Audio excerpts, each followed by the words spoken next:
Okay, we are good to go.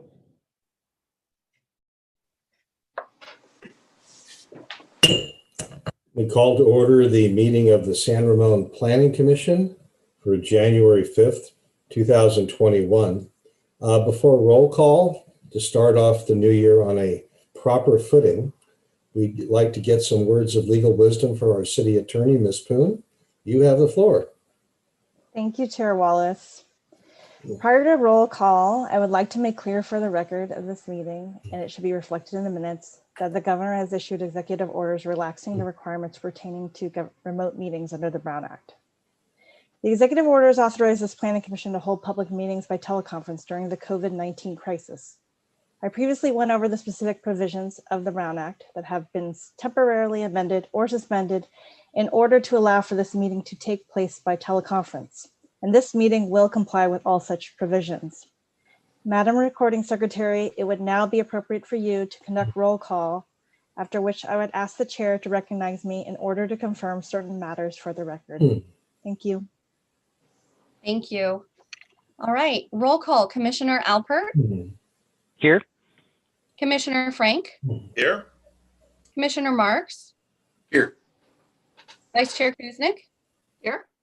And Chair Wallace. I'm here. Thank you. Thank you. Let's go to legal wisdom part 2, Ms. Poon. Thank you again, Chair Wallace. I would now like to ask the chair, the vice chair, and the other commission members 3 questions. Rather than ask you to respond separately to these questions, I'll ask all 3, and if the answer is yes to all 3, please say yes and physically raise your hand. Question number 1, can you hear me well? Question number 2, have you been able to hear all previous speakers, including the roll call, clearly? And question 3, are you satisfied based on facial or voice recognition or otherwise that everyone here representing themselves to be a commission member is actually the person they are representing themselves to be? I see hands and yeses. Yes. Please? Yes. Yes. Oh, Yes. Commissioner Frank, yes. Sorry about that. Did that It's last okay. time. All right, thank you. And seeing all hands raised and yeses from everyone, the record should reflect that I have received affirmative answers from each commission member present to all 3 questions, and that all commission members have indicated they're able to hear each other and these proceedings clearly. And no commission member has expressed doubt that each and every commission member participating by teleconference is in fact the commission member they are representing themselves to be. And finally, I would now like to advise the chair and the commission members and the recording secretary that any votes taken during the teleconference portion of this meeting must be taken by roll call. Thank you again. Thank you, Ms. Poon. Ms. Chavez, could you lead us in the Pledge of Allegiance? I pledge allegiance to the flag of the United States of America and to the to the republic for republic which for it which stands, it stands, one one nation, nation, under under God, God, indivisible, indivisible, with liberty and liberty and justice. justice for all. Thank you. We're going to move on to item number 4, which is public comment. Ms. Chavez, could you provide some guidance to the people who would like to speak at this particular point in our meeting? Sure. If you wish to speak under public comment, you may click the raise your hand button on your computer or *9 on your telephone. At this time, members of the public can address the Planning Commission on any item not in tonight's agenda.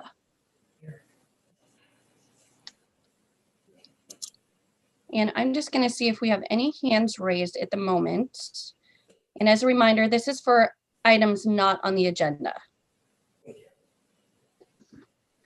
Okay, we had a couple hands and they just disappeared. But Chair Wallace, I do have one comment for item 4.1 if you'd like me to go ahead and go over that. Yes, ma'am. Okay, so we received one comment from Wayne Mortensen suggesting the city install a live tree to be decorated during the holidays or install a live tree within each of the 5 districts of San Ramon. And that was the only public comment for item 4.1 we received. Okay, thank you. Let me close public comment. Let's move on to item number 5, additions and revisions. We have none. Item number 6, the consent calendar. We have none. Item number 7, 7.1 is approval of the minutes from the December 15, 2020 regular meeting of the Planning Commission. Do any of the commissioners have any changes, corrections, additions, or comments? Seeing no heads bobbing up and down, could I have a motion to approve the minutes, please? I will move that we approve the minutes of December 15th, 2020. Do I have a second to the motion? Second. Okay, the motion's been made and seconded to approve the minutes from the December 15, 2020 regular meeting of the Planning Commission. Ms. Chavez, could we have a roll call vote? Yes, absolutely. We had mover, Vice Chair Kuznick, Aye. seconder, Commissioner Frank, Aye. Commissioner Alpert, Aye. Commissioner Marks, Aye. and Chair Wallace. Aye. All right, item 7.1 passes. Okay, item number 8 is continued items after closing a public hearing. There are none. Item number 9, continued items, open public hearing. There are none at this time. Item 10, public hearing, new items. We have none tonight. Item 11, non-public hearing action items. We have none. Item number 12, a study session for the development plan concept review of the residences at San Ramon Marketplace. We have a staff report by Ryan Driscoll. Mr. Driscoll, could you proceed, please?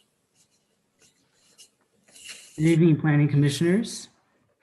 So as you mentioned, this is a project for the residences at San Ramon Marketplace, located at 130 Marketplace. This is for a development plan concept review application at a Planning Commission study session. And before I move forward, I'd like to kind of reiterate that this is a study session with the Planning Commission. This is not a public hearing for a formal development review application. If the applicant decides to come back at a later date with a formal application for a development plan, then the city will review that with a public hearing with the Planning Commission for that application. What this is a development plan concept review, which is reviewed at this one Planning Commission study session tonight. And we'll review, the applicant is provided the opportunity to receive comments from the public and also receive comments from the Planning Commission on their design concept. So with that, I'll move forward and present the project for staff. Let me share my screen first.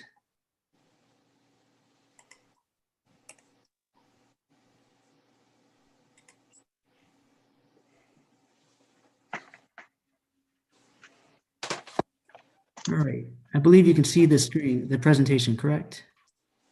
Yes. Yep. All right, so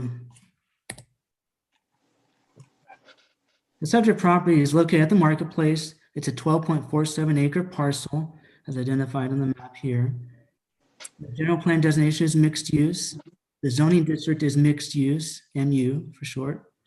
The Marketplace Center has approximately 184,360 square feet of floor area, excluding the library.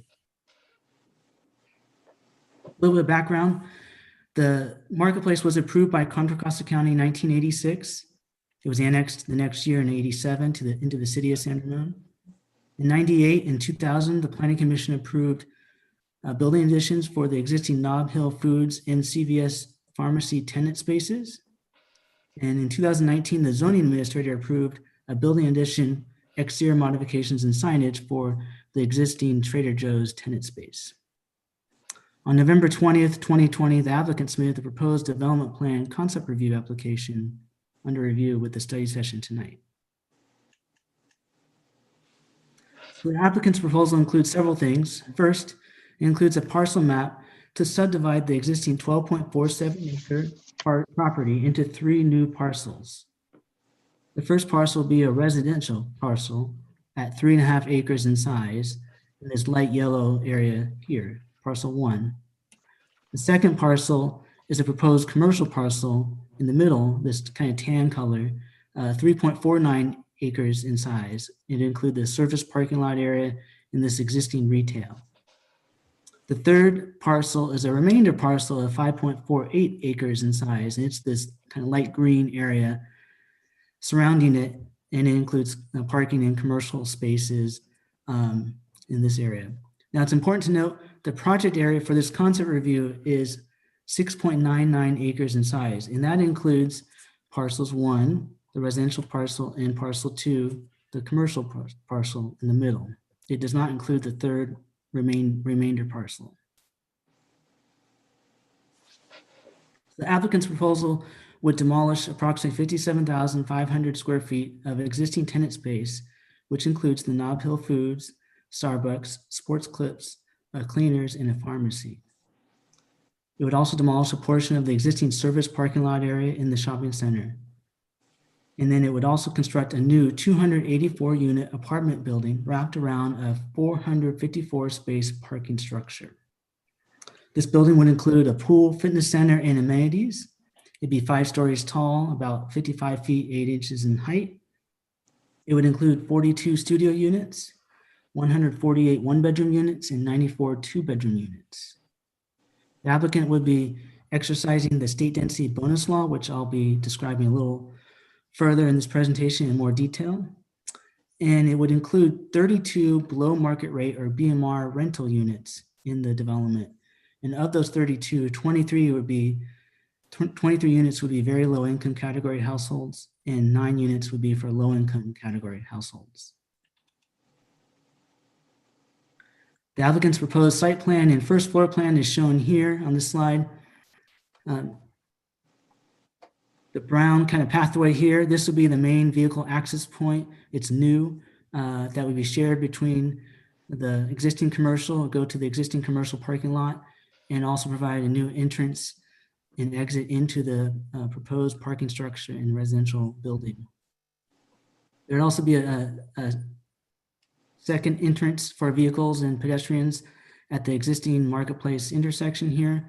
There'd be a leasing office with some parking in front, and then vehicles would go into and out of the parking structure here. And then surrounding the parking structure, there's all the units, the pool, clubhouse, and landscape. This is the applicant's proposed 3D view on the south elevation. And you can see the leasing office will be here in this area with that entrance to the parking structure right here. And then on the north elevation side would be the shared access point that would be new, provided to the commercial and also to the proposed parking structure. And you can see the residential kind of wrapping around the parking structure on these 3D views. The applicant's proposal includes some architectural images and themes shown here. They have not included detailed architectural plans because this is a concept review.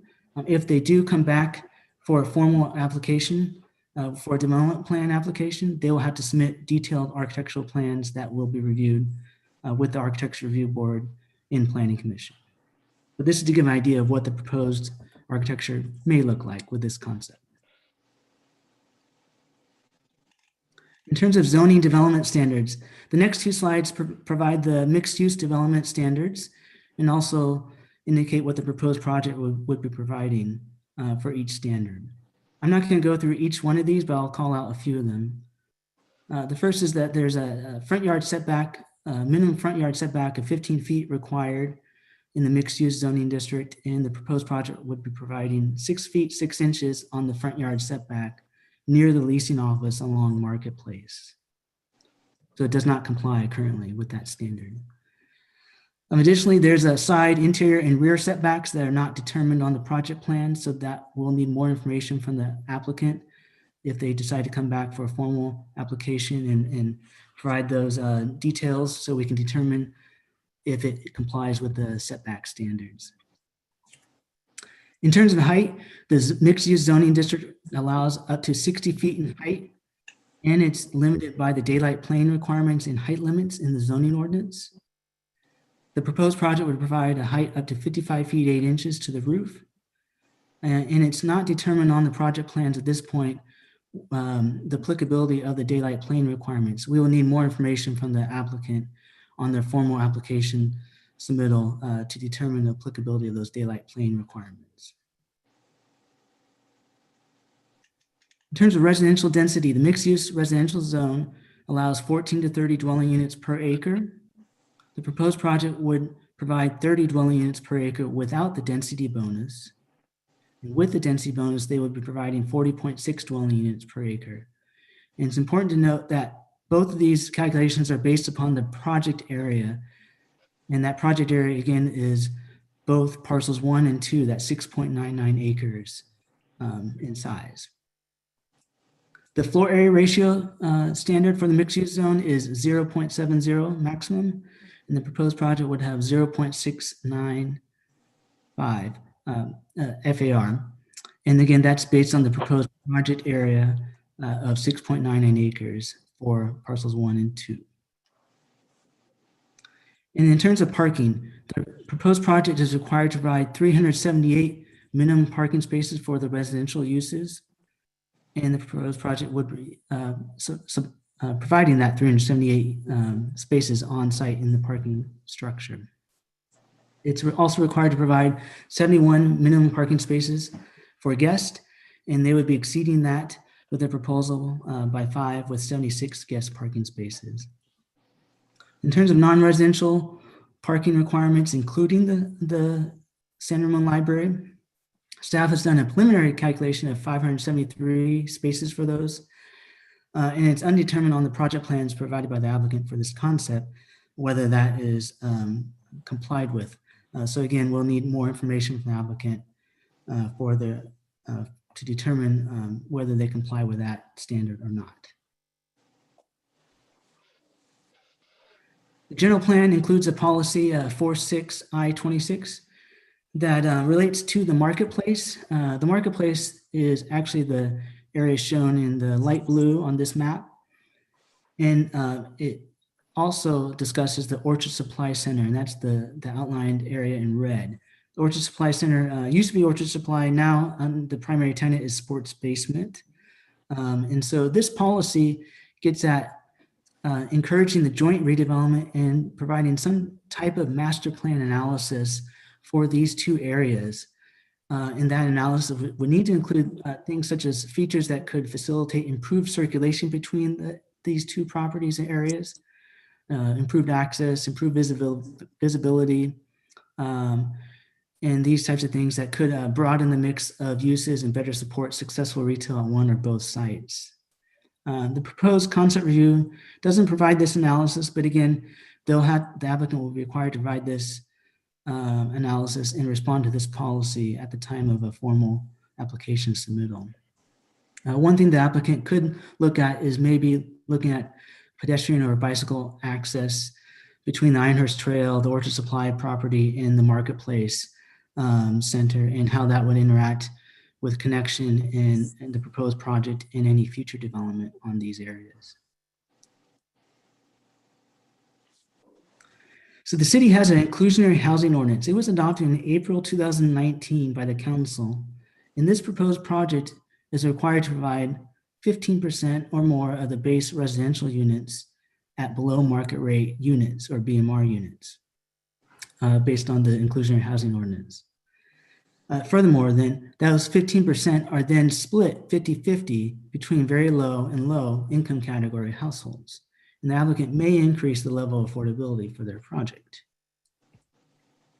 So the proposed project, as I mentioned earlier, provides 32 BMR rental units, which is 15% of the base 210 residential units. Now instead of providing a 50-50 split, the applicant is proposing a 28% split between very low and low as shown here. And this would further the general plan's housing policies as the very low income category has been a challenge to develop in the city. So the project would include very low and low income restricted units. And this slide gets at, there's quite a bit on the slide. This slide gets at the type of example occupations in San Ramon that may be in those very low and low income category households. And I'll go through it a little bit here. Every year, the State Housing and Community Development Department, HCD, establishes a county area median income, or AMI for short. And for 2020, the state established a 4-person household AMI for Contra Costa County was $119,200 annually for a 4-person household. The table shows 5 household income categories: extremely low, very low, low, moderate, and above moderate. In the middle of the table is a maximum annual income for a one-person household. And then on the right, there's a column showing the example occupations for each of those income categories. And so for a very low income category, in San Ramon, example occupations could be a retail salesperson, a restaurant cook, a landscape worker, or a paramedic. In the low category, it could include a dental assistant, a first-year teacher with a master's degree, or a marriage and family therapist. And then there's some additional example occupations in some of the other income categories, which I won't go through, but are there for information. So it's important to understand this project with regards to some state law, in recent state law context. There's 2 state laws that would be applicable for this project in the review of this project, if it moved forward. First is the SB 330 Housing Crisis Act. This is a state law that looks to boost home building in the state for 5 years, so it expires in 2025, by expediting the approval process for housing development. It applies to all cities and counties in the state, including San Ramon, and it applies to all housing development that's consistent with the city's objective standards. So housing development here is defined as all residential, or it could be all mixed-use projects where there's at least 2/3 square feet for residential, or there's also transitional and supportive housing.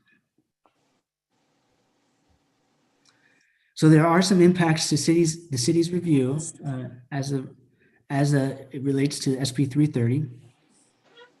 And first is that the city is limited to a maximum of 5 public hearings for a housing development project.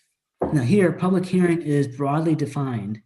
Public hearing includes a public hearing, a workshop, or a similar meeting with the city council, planning commission, zoning administrator, architecture review board, or any other board or commission that the city may have. What it does not include is a study session such as the one we're holding tonight for concept review applications. That is not under that public hearing definition.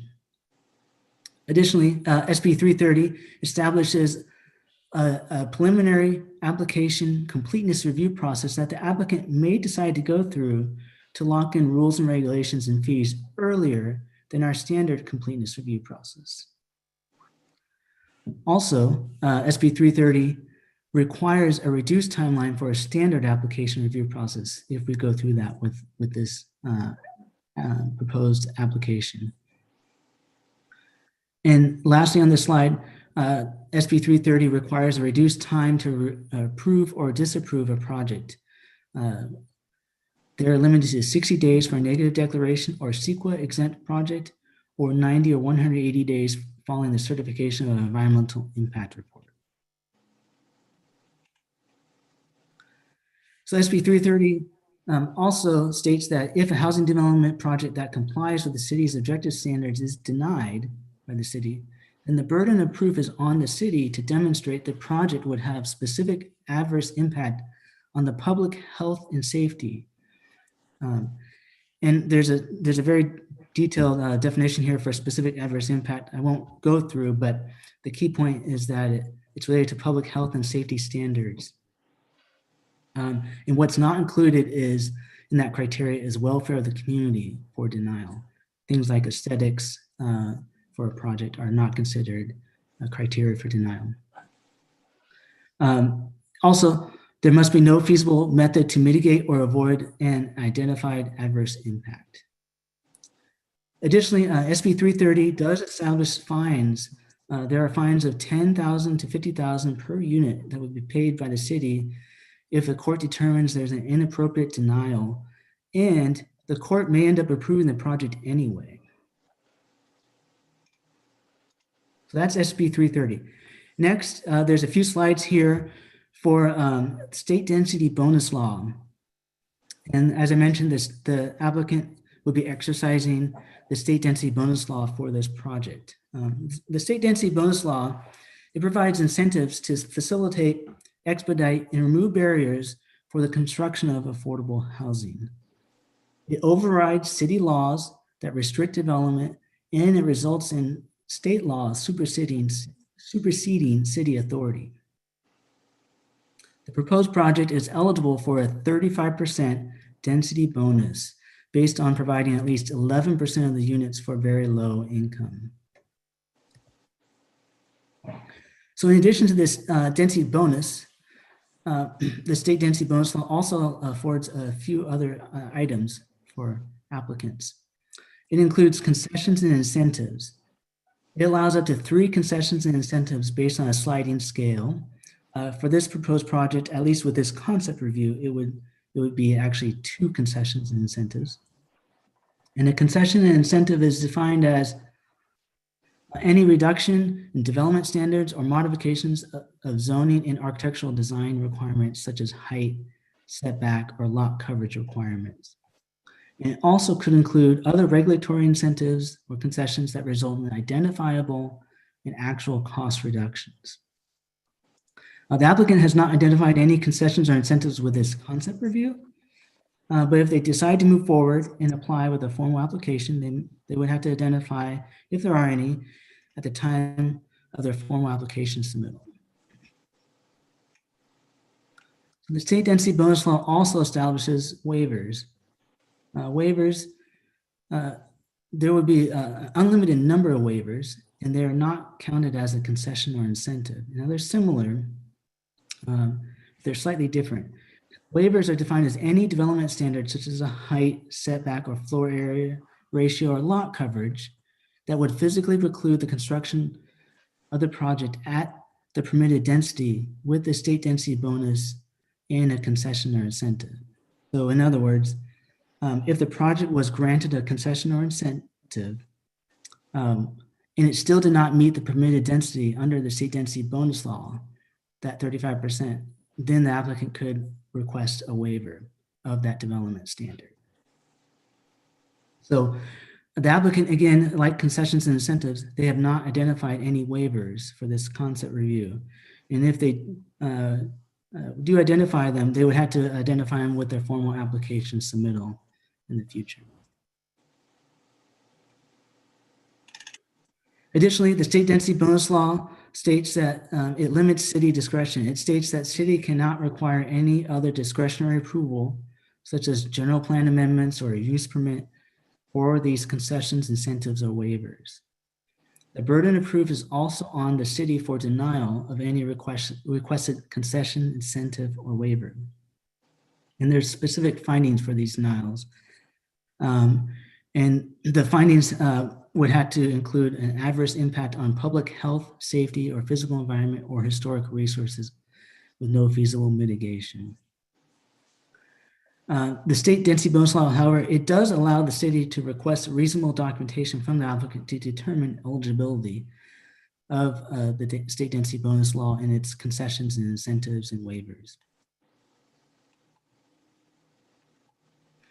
It's also important to understand some of the city planning context with this project. The city council has a goal to locate housing in the city core.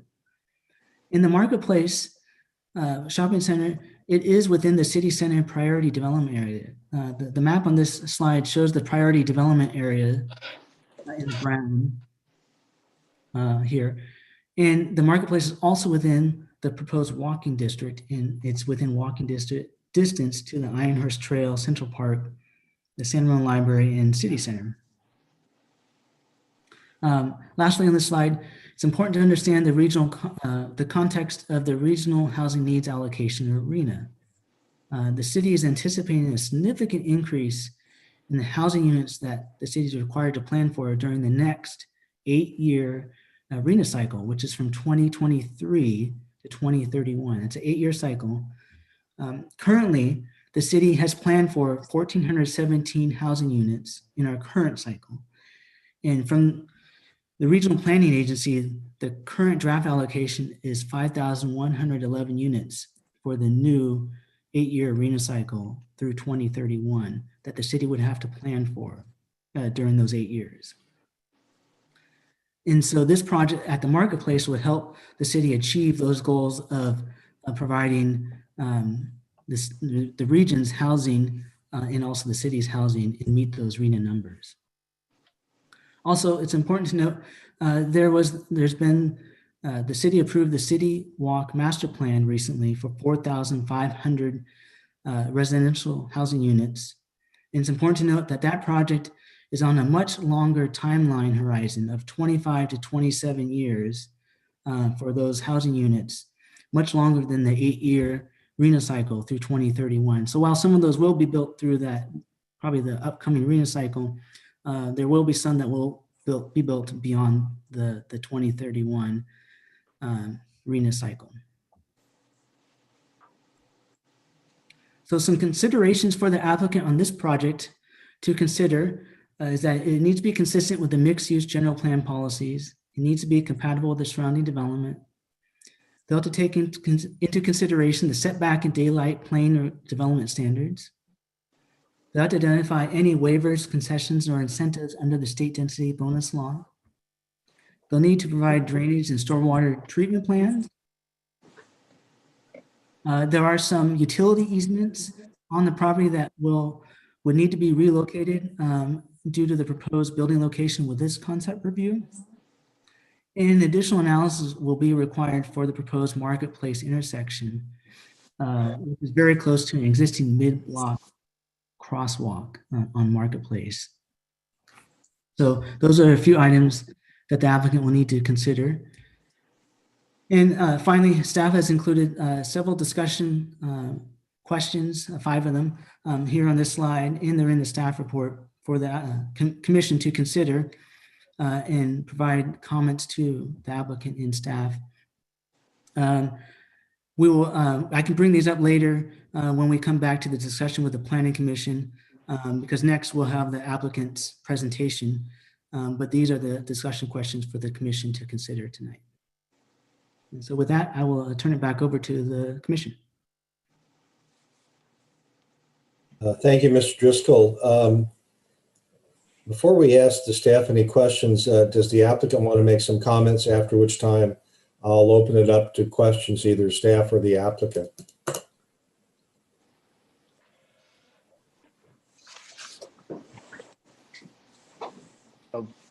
We're prepared to make a short 5-minute presentation. Okay, thank you. If you could identify yourself for the record, please. Sure. This is Scott Grady with TRC.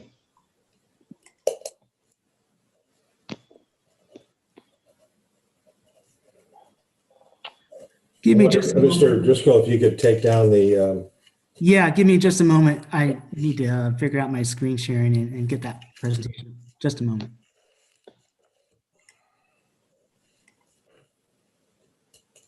I don't think that's Mr. Grady.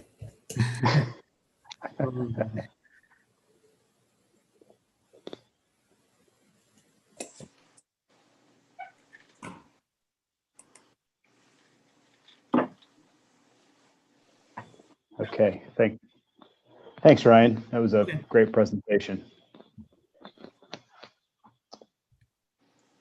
All right, let me get my video going here. Okay, good evening, Chair Wallace, Vice Chair Koznick, and the commissioners. Thank you so much for the opportunity to present our proposed project this evening. Again, my name is Scott Grady. I represent TRC Retail. We're the owners of the Marketplace Shopping Center. My colleagues, Carlos Palafox and Byron De Aracol, colleagues at TRC will be speaking this evening, as well as our project's architects, Tak Katsura and Lisa Mazrak with TCA Architects, which is stands for Thomas Cox Architects. Just some very brief background on TRC and the Marketplace Shopping Center. Our company, TRC Retail, was founded in the late 1990s.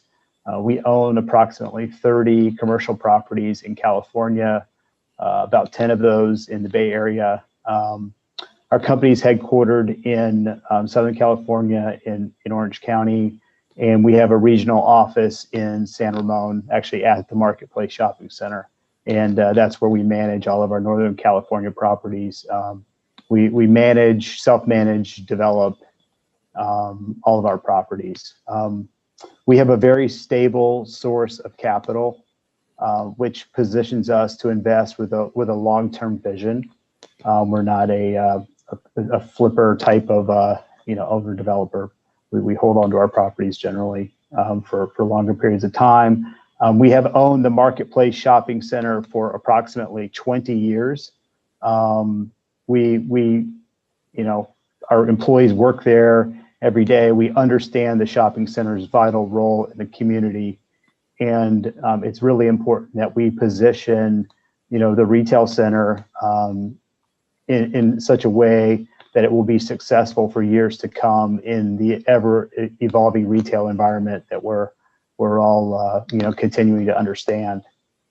If you could change to the next slide, please. I'm sure many of you hopefully shop at the center and are familiar with it. We made quite a significant investment into the shopping center in 2019, which most notably included a long-term lease commitment with Trader Joe's.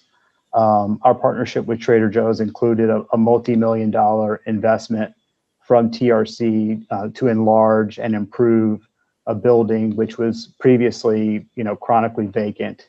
It had a series of tenants that had not been successful in this location, and thanks to the city staff's efforts, we were able to get Trader Joe's in, and they're doing quite well. While the proposed project before you today would mean that Nob Hill would vacate their premises, we believe that Trader Joe's long-term commitment to the site will ensure that the remaining businesses at the marketplace will continue to thrive.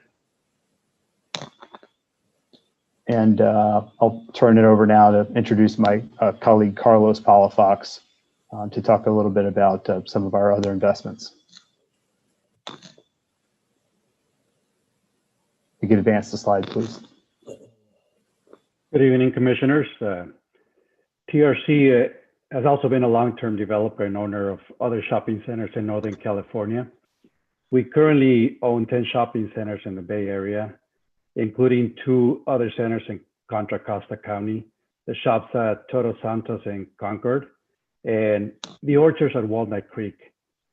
We continue to be actively invest in mixed-use properties, and we continue to look at our existing retail centers and with the possibility of converting portions of our shopping centers into mixed use. With that, we thank you for the opportunity to share a bit about us, TRC, and now I will turn it over to Byron Diarakel.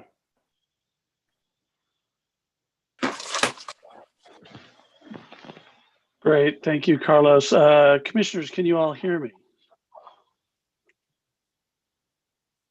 I think we can hear you. Go ahead. Okay, perfect. Thank you very much. So Chair Wallace and Vice Chair Kuznick and commissioners, we appreciate the opportunity to share with you tonight some conceptual ideas of our future plans for the marketplace at San Ramon. While we're excited to share our initial design concepts with you, we see tonight more as an opportunity to listen to you and the community and carefully consider the ideas and feedback you provide us, and then use that information to develop a formal project proposal that, one, is responsive to the city's long-held planning vision for the marketplace, 2, addresses the city's housing needs and obligations under state law in a meaningful and reasonable way, 3, continues to meet the daily shopping needs of the surrounding community while at the same time positioning the center and our tenants for long-term success in a rapidly changing retail environment, and 4, meets our long-term business objectives. So in creating the horizontal mixed-use concept you'll see this evening, our primary goal is to develop a plan that responds to the planning vision the city and the community put in place for this property nearly 15 years ago. So here's the history. The City Council recognized the potential of the San Ramon marketplace for residential development back in August of 2006, when it rezoned the property from commercial to mixed use. 3 years later, the council assigned a mixed use designation to the property in the 2020 San Ramon General Plan. The marketplace's mixed use designation was affirmed in the 2030 San Ramon General Plan, and most recently in the 2035 General Plan adopted in 2014. Also very important to note, we think, in the context of the state's ongoing housing affordability crisis and the city's current RENA obligation, is the identification of the marketplace as a housing opportunity site in the city's 2015 to 2023 certified housing element. Next slide, please. So against that backdrop, our design team has worked very hard to develop a project concept that is within the envelope of what's allowed, both from a planning and development perspective.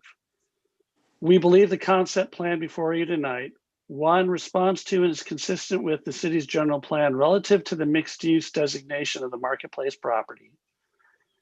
Two, conforms with the existing mixed use zoning standards relative to density, intensity, and building height. Three, proposes a residential community of 248 market rate and affordable apartment homes that will expand the diversity of available housing types in San Ramon. And then four, integrates compatible structural and architectural forms to enhance neighborhood character in a horizontal mixed-use community within the city center priority development area. Next slide, please. So overall, we hope you and the community will appreciate the design concept we're presenting tonight, because it introduces a compatible integrated residential element to the marketplace that will provide important support to the remaining retail tenants. It proposes 32 below market rate homes in response to San Ramon's inclusionary housing ordinance. It will make a meaningful contribution to the city's current and future RENA obligations. And it is a design concept that's within all the applicable mixed-use development standards with respect to height, density, intensity, and on-site parking for residential. And most important, we think, it demonstrates San Ramon's responsiveness to the state's interest in resolving the housing crisis, as embodied in the spirit and intent of the California Housing Accountability Act. So with that, we look forward to your comments and the comments of the community and addressing any questions you may have as best we can at this early stage. And I will now turn the presentation over to our terrific project design team at TCA Architects. Thank you very much, commissioners. Next slide, please. Hi, so I'm Lisa Myshak with TCA Architects. Also presenting with me is our senior designer, Todd Katsura. I'd like to start by just, stepping back and looking at the vicinity and what we see as the opportunities with this site. The location is situated near some new retail with City Center Bishop Branch, the existing marketplace, of course, and it's also nestled against some existing residential neighborhoods. And another great aspect is that it's really close to the Iron Horse Trail. And so we definitely are seeing the future connection there as an advantage for this site as well. Next slide. And Mr. Driscoll did a great job of walking everyone through the plan, but I think Talk will explain a little bit more. Go for it, Talk. Hi, I'm Todd Kutzer. I'm the senior design architect for this project, and I'll just walk you guys through the plans really quickly. So this is what we call a wrap project. That's where the garage is in the center of the building and it's surrounded by residential, so none of the parking is exposed. And then starting on the south side, we have our main retail entry into the garage. We have a little bit of guest parking and feature tenant parking located outside of that. And then to the left of that, we have our fitness, leasing lobby, pool room, clubhouse, and to the left of that we have a pool courtyard. One of the objectives of this plan was to kind of break down the scale of the building. So rather than lining the street with the dense housing, we actually have fingers coming out to the street, breaking down the scale with these courtyards on the exterior. And then on the north side of the building, we have some of our back of house spaces. We're also providing indentations in the building. You'll see more clearly in the 3D. And then we have our bike parking on the top left corner, so that there is a future connection to the Iron Horse Trail. It's really very easy for residents to go out and use that. Can you go to the next page, please? This is our typical residential levels 2 through 4. We have units wrapping the garage again. You see the fingers. This stacks up as the building goes up. If you go to the next page, please. This is our level 5.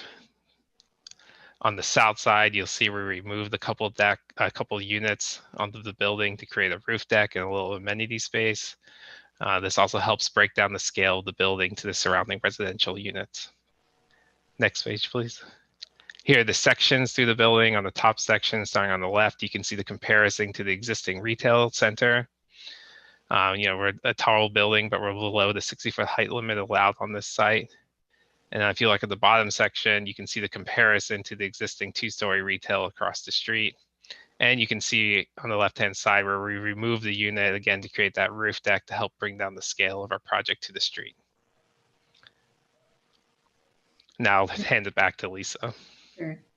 So here's the 3D view that you've seen before. And, we're starting to think about what kind of architectural features and elements we'd employ to help break down the scale of this building so that it can respond to the residential scale across the street and provide an interesting pedestrian experience and so forth. And as you can see here, we have a courtyard carved out for the pool area and those other finger courtyards that go in and out. And there's an example of a project that we've done that starts to bring in some of those elements, break down the scale. Next slide, please. And on the parking side, we have a long elevation, a lot of horizontality. And, we're starting to think about ways to break that down so that it's not too long and horizontal. And we've done this before. We have some vertical elements that help break down that massing and create a more friendly residential pedestrian scale. And so there's an example of that as well. Next slide, please. As far as architectural character, now it's concept level, so we're just looking at massing at this point, but we're starting to think about what's appropriate for the site, and we'd love to hear your feedback as well. But our thoughts are that we have some more contemporary architecture with City Center, Bishop Branch, and City Hall, and so forth.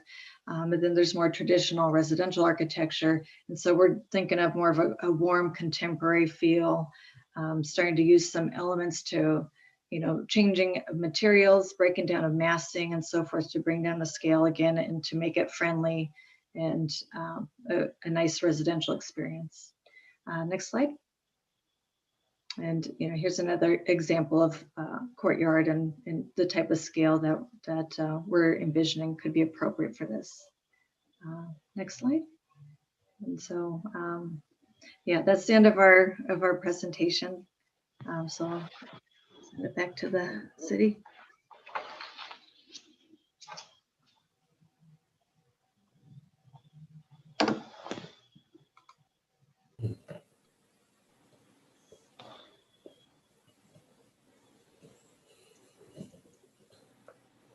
Okay, so my question is to Mr. Grady, is that finish your presentation? Yes, sir, Mr. Chair. That concludes our presentation. Thank you. Okay. I would like to know if any of the commissioners at this point would like to ask questions of either staff or the applicant with this caveat. Because this is a concept review, there will be public comment.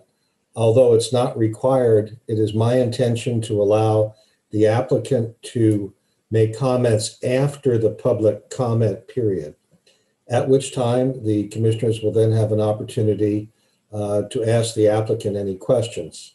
So if you pass on cross-examining the applicant now, you're not waiving your right to do so later. That being said, do any of the commissioners want to ask questions of staff or the applicant at this time? Mr. Chairman, I have a question as to process and a suggestion. I know that there are a lot of people that are very interested and concerned about this project. And when we have a project like that, where we have received something like 200 letters or email, the public comment period can take us all the way to 11 o'clock, 11:30. At that point, there's almost no time left for the Planning Commission to really get into their comments. And that's a problem in that the public doesn't get to hear from us as to what we're concerned about. And that's really why they're tuning in. They've expressed themselves, more comments will come. we all want to hear those comments, but at 11 o'clock or 11:30, as we had with the Costco gas station, people leave because it's too late at night. Some people have to go to work. I'm suggesting that, in fact, we go through, we meaning the Planning Commission, go through comments and questions of staff and the applicant now, so that the public knows where we are at this point. And when they make comments, they can react to our comments. My fear is that, again, we're going to go so late that we are going to find ourselves pushing 11 or 12 at night. And a lot of the people that are concerned and are on the line now won't be here. Having said that, if that's not acceptable to the commission, I do have at least a couple of questions I'd like to ask right now, but I'd like to know what my colleagues think about that. I share your concern, particularly about 11 o'clock. As I said, the commissioners can now ask questions of either the applicant or staff without waiving the right to do so after public comment. So in case it wasn't clear, I am perfectly willing to go forward with questions of staff or the applicant at this time. What about general comments about the project? If you want to slip them in the form of a question, sure. Well, no, I can't. No, go ahead. No, that's why it's called a study session. And I think I agree with you. It'd be helpful to have comments, frankly, at any point in time, including right now. It might serve to sort of narrow the focus of any questions or later comments. So at least I am willing to do that, and unless one of the other commissioners has an objection to that. And seeing no one raise their hand saying, no, I don't want to do it that way. Commissioner Marks, since you brought it up, I'm going to give you the floor. Thank you, Mr. Chairman, and I apologize for being a bit long-winded here, but this is a project that I have some real concerns about. But I think the threshold question that I'd like to start with is, why is this application being put before the city at this time? Is Nob Hill seeking to vacate the property? Is there a lease issue where both the tenant and the property owner want to part ways? Why is this coming to us tonight? There is a concern in the public, at least, that we, the city, are pushing for this to happen, that we have put this forward, and that we are trying to build housing here. And while housing may be permissible, I would like to know why tonight we are being asked about this change in land use. And that's a question for the applicant or the staff. Probably, since it's directed to the applicant's business plans, it's probably best directed to the applicant to answer or not. Mr. Grady, did you care to respond to Commissioner Marks's question? Sure, be happy to. Yeah, look, we fully understand that members of the community and the commission are concerned about Nob Hill leaving the Marketplace Shopping Center. They've obviously been a long-term tenant here.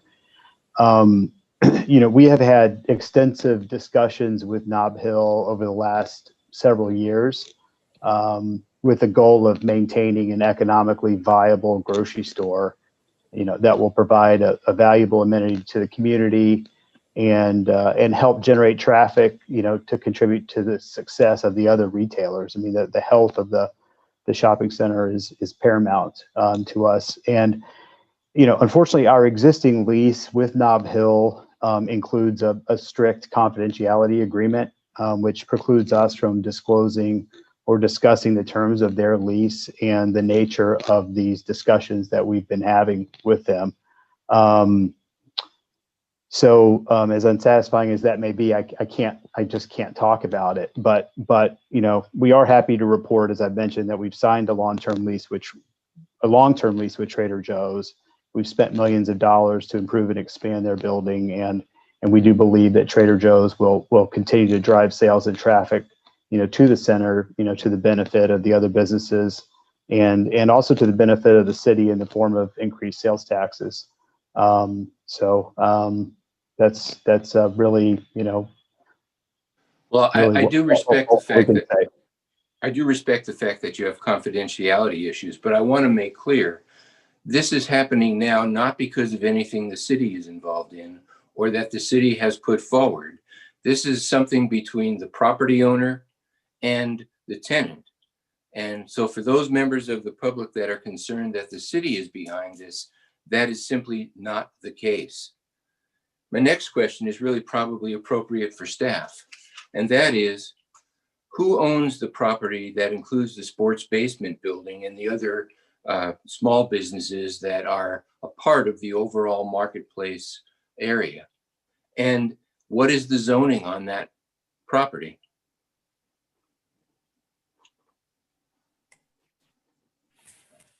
If you don't have that now, Brian, that's fine. I don't want to put anyone on the spot, but I'd like that information at the next meeting. There have been suggestions, why don't we put the housing across the street? I have the sense that could be a different property owner, and they are not involved in this particular request to vacate the Nob Hill building and put housing there. But we can answer that question tonight. Ryan, I think you have an information for us. Yeah. There is a different property owner. It's not the same property owner as marketplace owner. And the zoning is mixed use, the same as the marketplace. And the housing opportunity site in the general plan includes the entirety of the marketplace, and it includes that Orchard Supply site in where Residence Inn. And so it's that whole acreage. I think it's 26 acres or something like that. But clearly, if we wanted to put housing there, the property owner would have to be involved, and they are not involved, as I understand it, in the proposal that is before us tonight. Correct? Correct. Okay. Is the property owner of the sports basement site aware of policy 4.6-I-26 and of the proposal that is being placed before us tonight, especially the need for a master plan? So there hasn't been any direct discussions regarding this concept review yet, but the applicant will need to provide, as I mentioned, analysis with their formal application. We will be discussing with them if the applicant moves forward with a formal application. Okay, and at some future point, the staff may have to discuss if the property owner of the sports basement site does not wish to participate in the cost or the time included in doing a master plan, what does that do to this project? Again, I'm not looking for an answer tonight, but it's something that I think we need to get some information about. I want to turn my attention to Through the chair, I'd like to respond to that. So the master plan is a concept idea of how the properties can connect. It's a connectivity plan. And so if the marketplace project does move forward, they will be looking at ways to connect to the adjacent sports basement property to the Iron Horse Trail. And so the marketplace project can proceed independent of sports basement, but the master plan is an idea of a future concept as to what can occur between the two properties. They're not meant to be developed together, but it's an idea of what can occur and how to preserve those connectivity rights for future development of the adjacent parcel. Okay, thank you, Debbie. I want to turn my attention to some language that is in the applicant's write-up about the project. In the staff report on packet page 12, I'm sorry, I should reference the staff report, not the applicant's write-up. On packet page 12, in the paragraph that's directly below figure number 2, is the following sentence. The proposed subdivision of the subject property into 3 new parcels results in the ability for the applicant to pursue the state density bonus for the project area, parcels 1 and parcel 2, while retaining development potential on the proposed 5.48 acre remainder parcel. I interpret that to mean that if they want to come back with more housing, they could do so. That's question number 1, and I'd appreciate if that's staff's understanding as well. Correct. Yes, that is correct. The remainder parcel could have the future ability for housing. It would not be restricted for additional development, including housing or other development. So here's the concern that I have. In a piecemeal sort of fashion, we may today, if we were to approve this today, have the parcel number 3 with the remaining retail. But at what point is this no longer a mixed use development? If they come in once again and again after that, what is mixed use about it? It's essentially housing. And so I think one of the things we should explore through this process is, what do we mean by mixed use? What percentage of retail commercial use must remain in order for the property to be a mixed use project? Otherwise, in theory, and I'm not saying in practice, but in theory, the applicant could come back in the future, take out all the retail and leave the CVS and call it mixed use. It seems to me it's a hole in our definition of mixed use, and it's something that we should take a look at. And there are ways that we could do that if we needed to, I believe. Another question I have is just generally, I'm assuming that the staff agrees with the density calculations and the description of inclusionary housing requirements provided by the applicant on packet page 18, which is their write-up about the project. Is that correct? Correct. It is, okay. I'm gonna just go over some issues very quickly. Whatever comments I have after that, I'll reserve until the very end of this process. But again, I think these are some key issues. I'd like to hear whether other commissioners think are concerns. The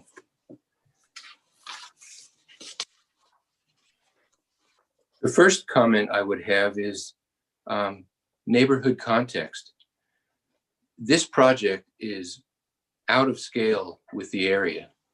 It is out of scale. It may meet what state law requires, though I have to say, citing what the city did in 2006 isn't exactly germane, because there wasn't a density bonus law on the books at that time, which beefs up the height of this building. I think that this project is out of context, out of scale, and I'm hoping that the applicant will take another look at it and see if there isn't another way to construct housing that isn't so out of scale. The second thing I would say is, and I recognize we're looking at massing models, we're not looking at architecture, and that this is a concept review, not a detailed review. But the public experience with this project is going to be important when it's viewed from the parking lot as well as from Marketplace Street. This is not a design, but the elevation that, or the view that's facing the remaining parking lot and the remaining retail is essentially a 585-foot long, 5-story wall that's barely articulated at this point. Now, it may be articulated much better in the future, and you would certainly hope so, but it needs to have much more of a public face. Instead of just a wall, there ought to be a focal point. There ought to be an entry in and out for the residents. It is just a massive wall. It reminded me of well, never mind.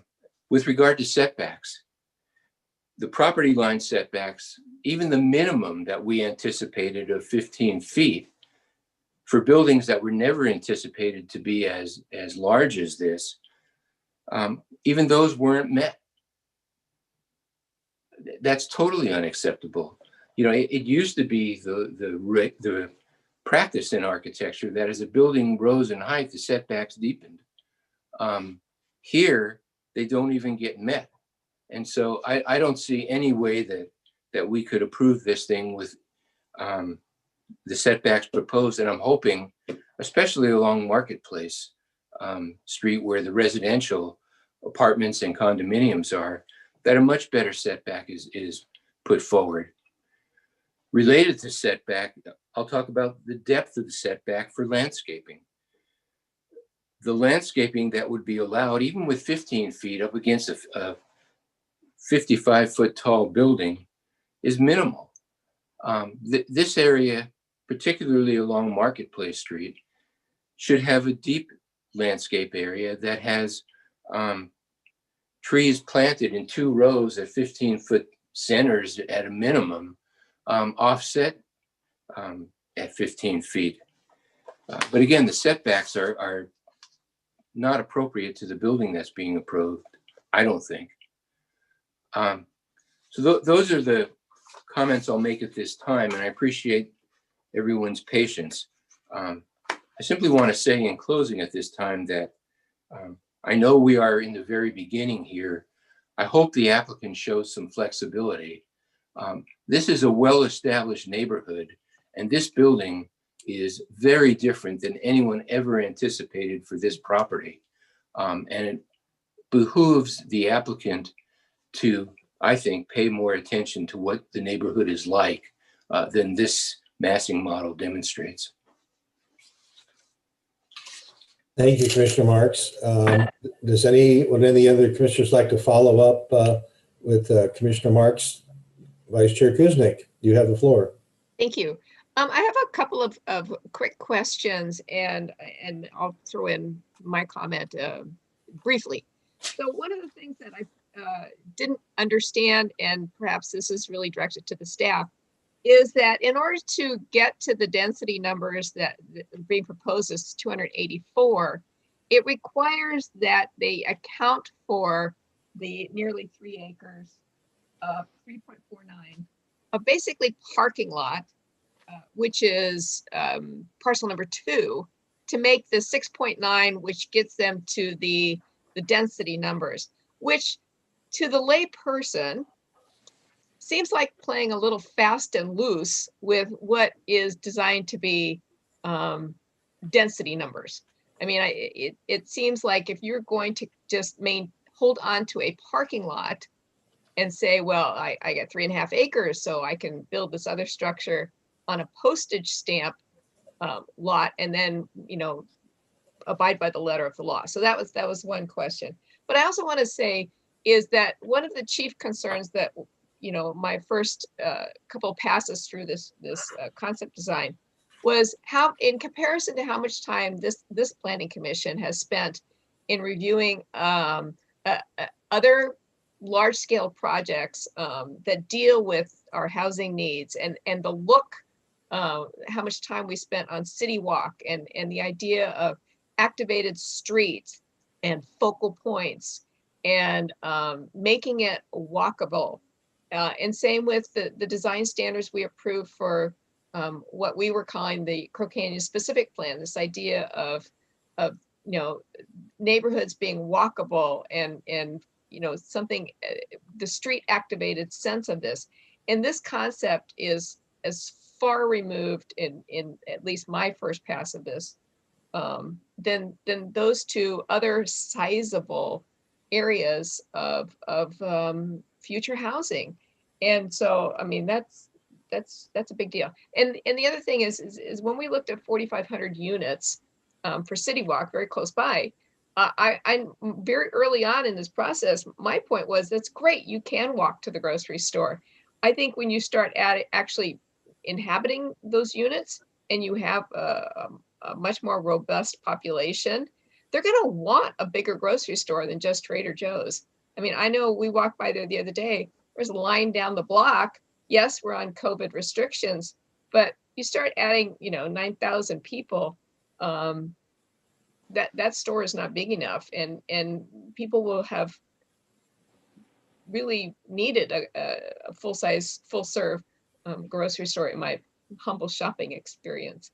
So those are the two comments that I have at this pass, Chair Wallace. Thank you. Thank you. Yeah. Commissioner Alpert, you're up. Ryan, I just want to make sure I like try and spend some time making sure I understand, and through me, the public understands the statewide density bonus, because that's key. And I think Commissioner Kuznick also was speaking to that. We look at the 6.49 acres as the project size. And I think I recall from some of the education we've all received, although the area is zoned 14 to 30 dwelling units per acre, the state law says in order to qualify for the density bonus, you don't get to build at the low end, you have to build at the high end, or 30 dwelling units per acre. Is that correct, my understanding? So when we read comments that say there's too many units in order to qualify for the statewide density bonus, actually state law sort of drives applicants to build at 30, not 14. Is that my correct interpretation of state law? Yes, that's correct. You have to be at the upper end of the range to apply the state density bonus. Okay, so although the city zoned it as low as 14, state law encourages developers to build at 30. So that's how we get to the 210 units.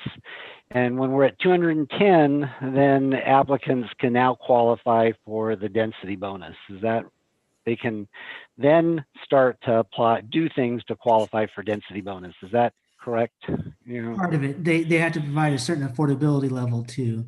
In this case, they did the 11% very low to get the 35% density. Okay. So our inclusionary housing ordinance says that if a project gets approved and be compliant with inclusionary housing, they need to provide 32 BMR rental units at 50% very low and 50% low, or 16 and 16. It was what would be a normal, do nothing special, no statewide density, and that's what they would normally be allowed to come before us. Is that correct? And then in order, to qualify for statewide density bonus under state law, they have to do something else. And that's to do additional very low or low, and that's where you explained to us the 11%. And that's how they got to 9 low and 23 very low. Is that correct so far? Yep. Okay. And then by doing that, they then can qualify for up to 35% density bonus. Is that correct? Yes. And that's how we get to 284. Yep. Yes. So 35% on top of 210 equals 284. Okay. And then that's how we get to, that doesn't say 5 stories, it says 284 units. It doesn't equal 5 stories, but now it's up to the creativity of the applicant and the architect on whether 284 units on 6.49 acres fits on that many acres. That's how we get to the 5 acres on the 5 stories. Is that, the city doesn't say 5 stories, the architect says 5 stories. Is that right? Yeah. Well, there's the development standards for the mixed use zone states 60 feet for that zone. No more than. Okay. So a lot of what we're, being presented in terms of the number of units and the density is partially driven by our zoning, but largely enabled by statewide law, is my interpretation of what we're being presented tonight. Is that a fair assessment? Correct. Okay. So I just want to make sure I understand, we can't come back and say, don't do statewide density. I mean, they can choose to, but, it's really what's being presented is partially as a result of the statewide law, and as you're starting to present us and we're going to be presented, once a project is fully compliant, there's very little discretion on what we can and cannot, change when it's presented to us. If it's fully compliant with our zoning code and it's fully compliant with our general plan, there's very little that we can modify. And that's what I think you're trying to explain to us under current statewide law. Correct. Yeah, there would be special findings if you were to deny it based on public health and safety reasons. Okay. And then as we learned when we did the last housing related project, once it does come before us, if it does come before us, not only are there certain things that we can and can't change about the project, there's only a very short number of public meetings that we're allowed to hold. And in this case, I think you've told us 3 planning commission meetings, 1 architecture review meeting, and 1 city council meeting in order to make our decision. Is that? The total is 5 public hearings. 5. And it can be broken up in different ways. We may do it 1 architecture review and 3 with planning commission. That would be 4. Right. Reserve Right. 1 And for city council if there's an appeal. okay, and so for tonight, what's important is to provide any feedback, suggestions for the applicant that could then be folded into the potential application when it comes before us, because we may or may not have another study session with the applicant before it becomes a quote unquote real project. Is that correct? Correct. Yeah, this is the opportunity for the applicant to get as much information from the public and the commission if they choose to come back with a formal application.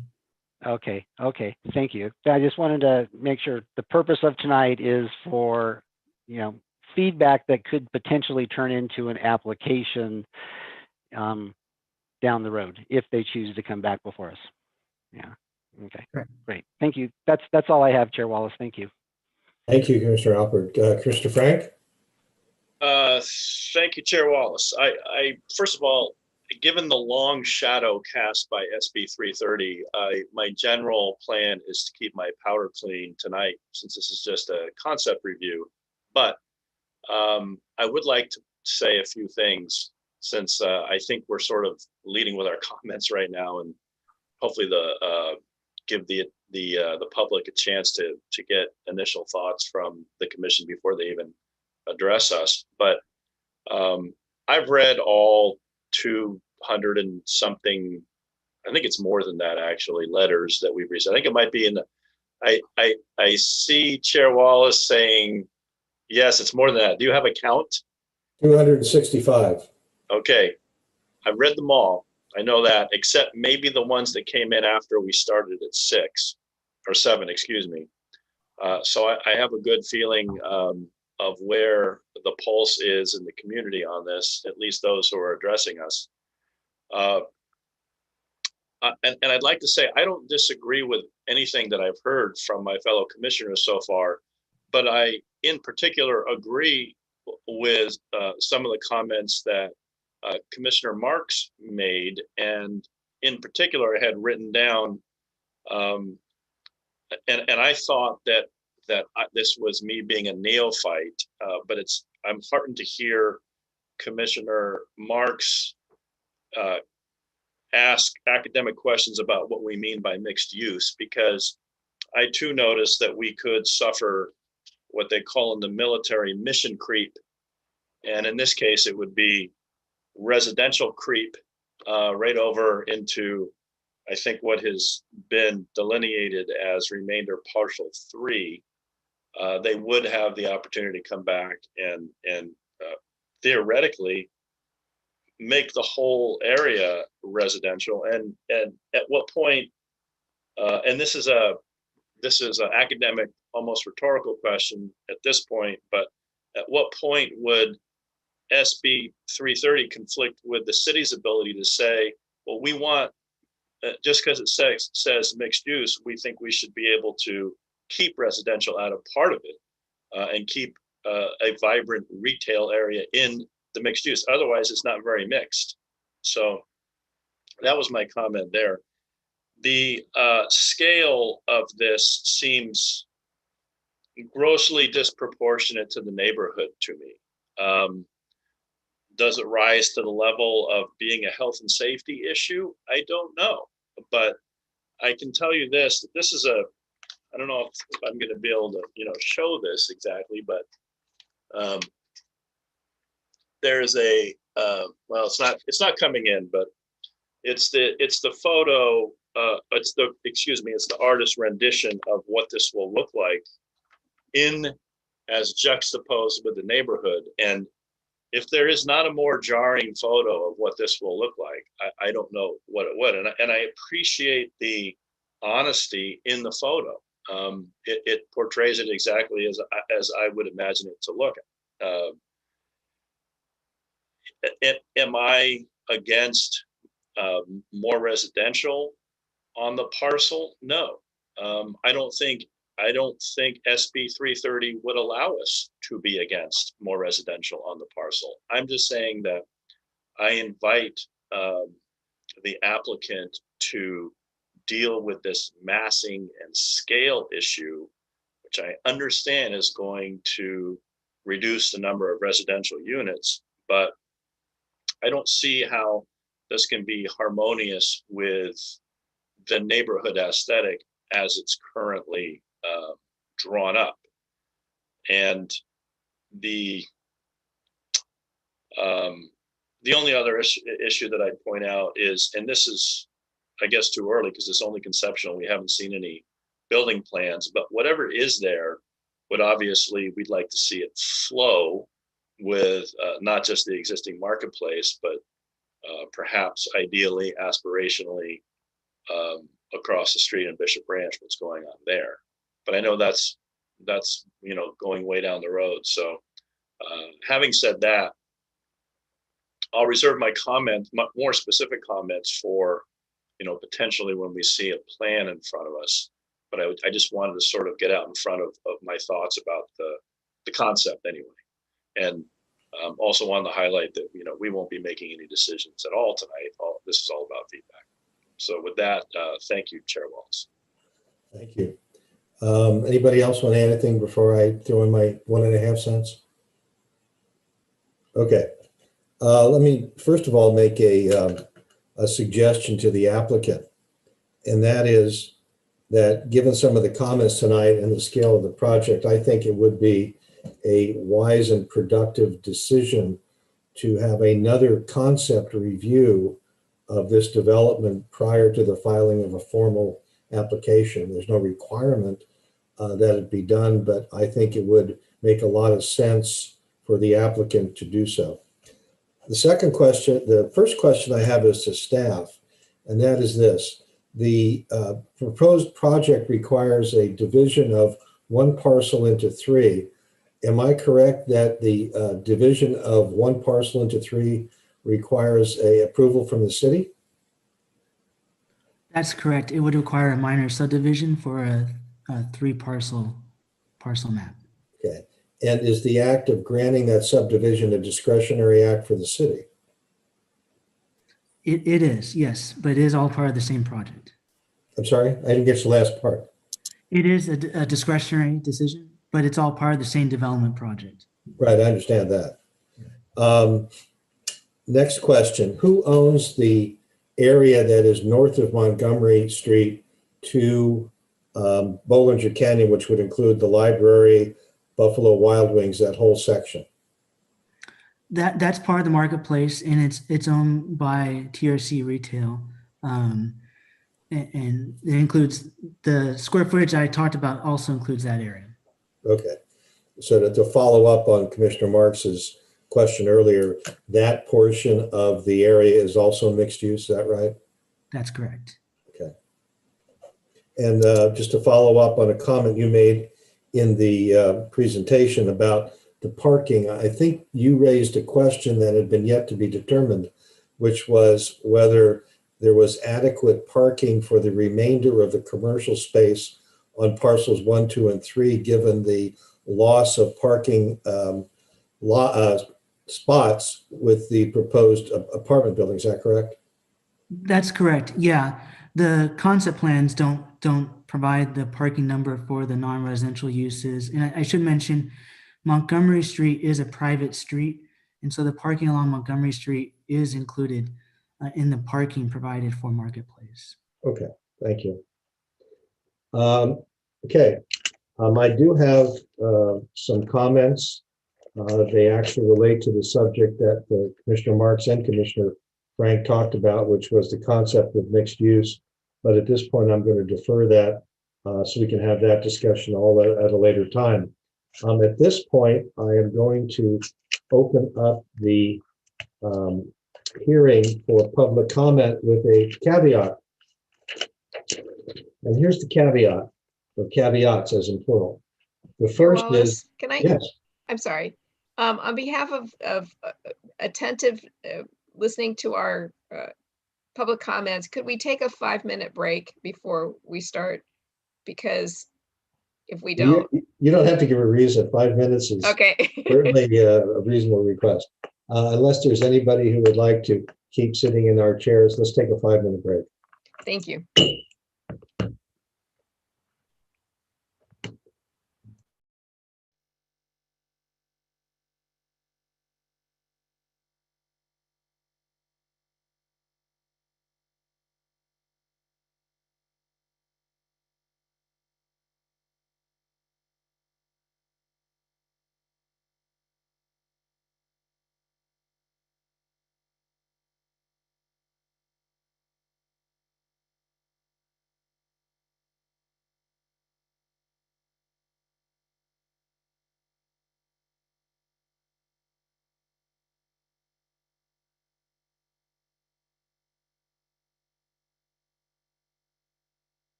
Okay, we have a couple more people that need to put their smiling faces on the screen.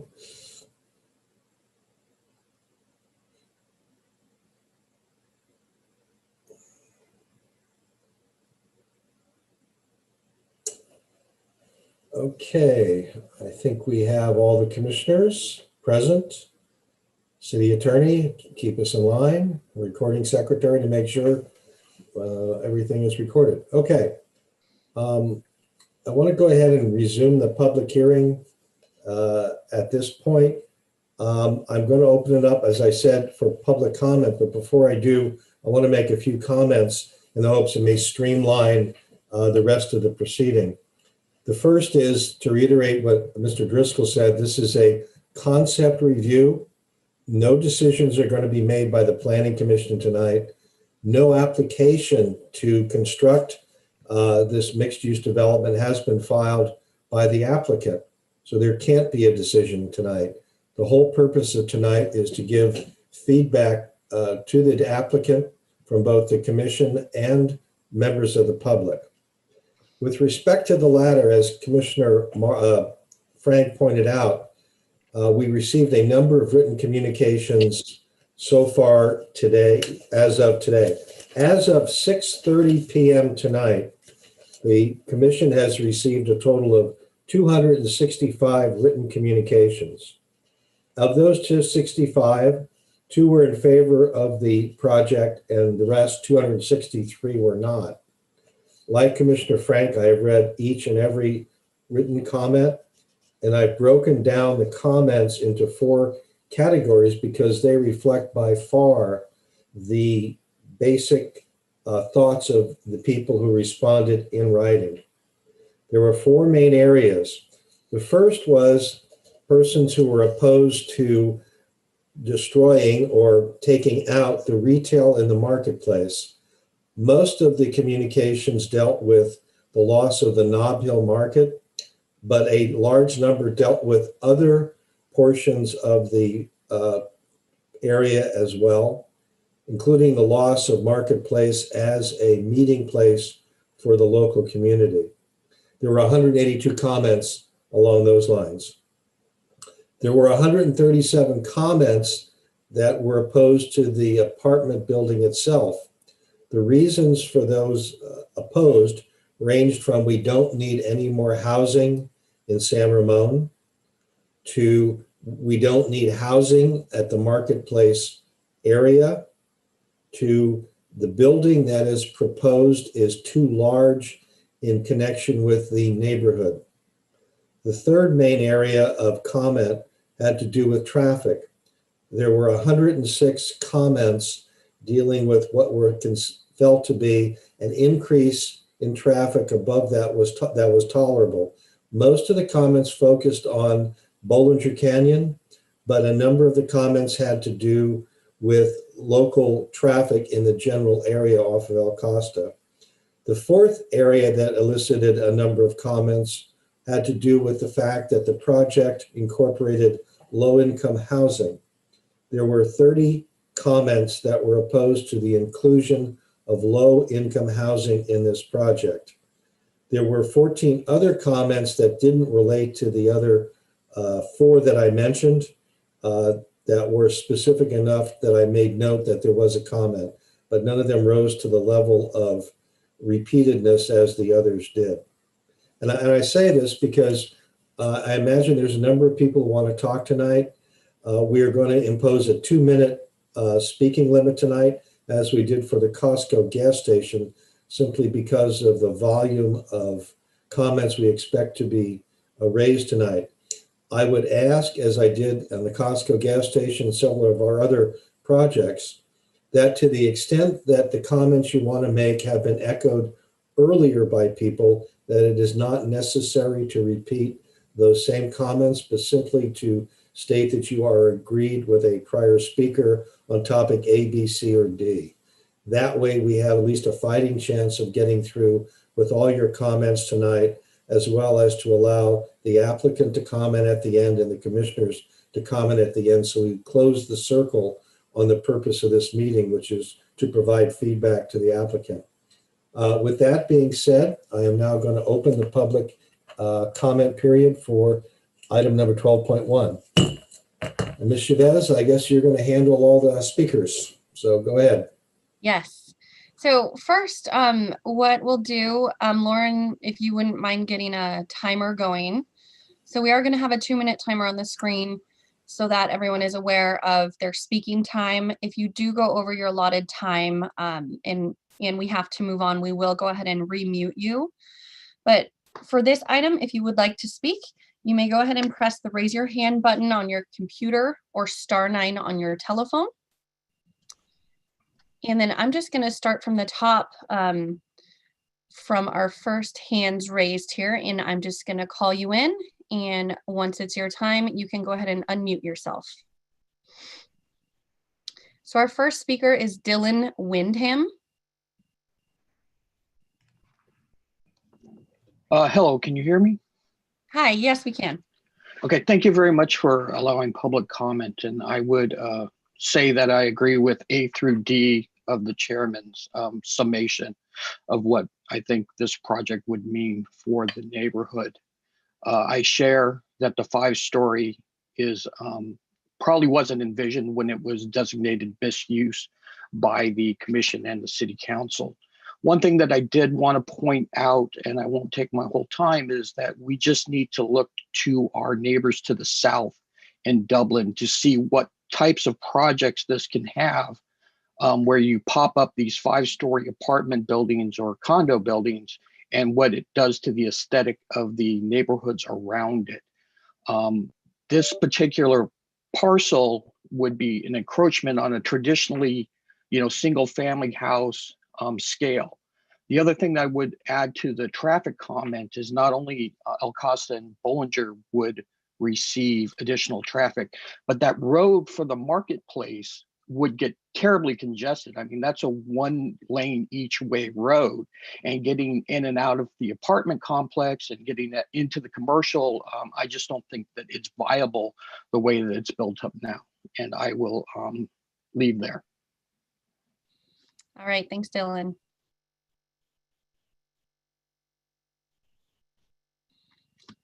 Okay, so moving on, our next speaker is going to be Frenette Armstrong. And you are good to go whenever you're ready. Good evening, commissioners, and 3 cheers for Commissioners Mark for bringing up what many residents feel and have expressed on Nextdoor and other places. I want to add one more concern about the subdivision, which is it would give the developer the capability to sell off these parcels separately, and therefore we'd end up with a mix of whatever architectural styles each new buyer would throw in there. The architecture itself is of major concern because it just looks like shopping center architecture lifted up by the roof and pulled straight up in the air. The congestion is terrible. And I hope that when you exercise your right to insist on the setbacks, you will insist on the maximum setbacks. Thank you. All right, thank you. Our next speaker is Gabrielle Comfolte. Hopefully I said that correctly. Yeah, hello, it's Gabrielle Comfolte. Comfolte. And thank you for listening to me. I too agree with all of the statements that have come across, and especially the subdivision. And the question I have regarding the subdivision is the city actually obligated to allow for this subdivision? Because it really provides no vision for the future. And the other comment I have to make is the Nob Hill, loss of Nob Hill and Starbucks is a real loss to the community. Trader Joe's is a wonderful place. I shop there, but it is not a neighborhood grocery store. And I think that to require this entire community to now go into their cars and drive up to Bollinger Canyon to the Safeway, and that's really not a suitable use for going forward for this center. And I understand that the owners cannot provide Nob Hill's forms, but I've been advised that Nob Hill is not interested in leaving the center. And if the itself were maintained better, I believe that it would be a more viable shopping center.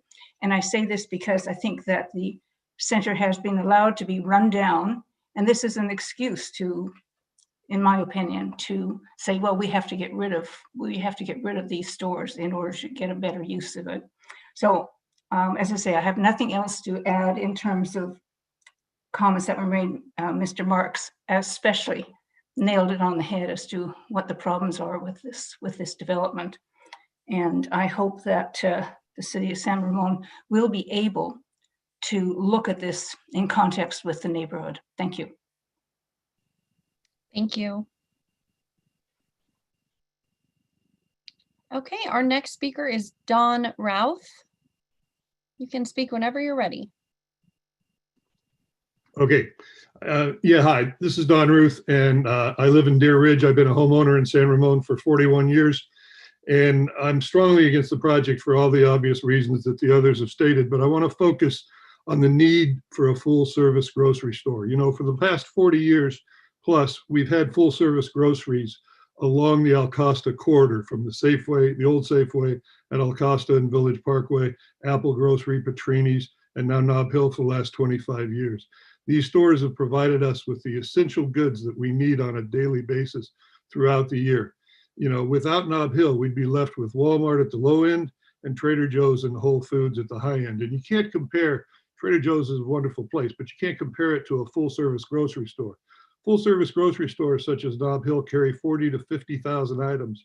Trader Joe stocks only 4,000 items, and 80% of which are their own brands. You know, Whole Foods is expensive, focuses on their own brands, is owned by Amazon. Nob Hill is a family-owned, California-based company. I think it's really important that we have a grocery store that's affordable in the area. How can you put in affordable housing without an affordable grocery store? Now, in the interest of full disclosure, I want to say that I have a personal stake in this. My son Josh has worked at Nob Hill for 20 years now. Most of you know him. I'm sure he has cerebral palsy. He's in a wheelchair and lives in Newcastle. He would be one of more than 100 union Nob Hill employees that would lose their job if Nob Hill goes out of business there. In his particular case, he can't transfer to other stores because he can't drive on freeways, et cetera, and he would lose the 20 years worth of union work that he's done to build up his vacation, his seniority, his union health care, and his union pension. Please consider that the Al Costa Corridor community needs to have a full service grocery store, affordable grocery store, not just Whole Foods and Trader Joe's, which are specialty, high priced stores. Thanks, Don.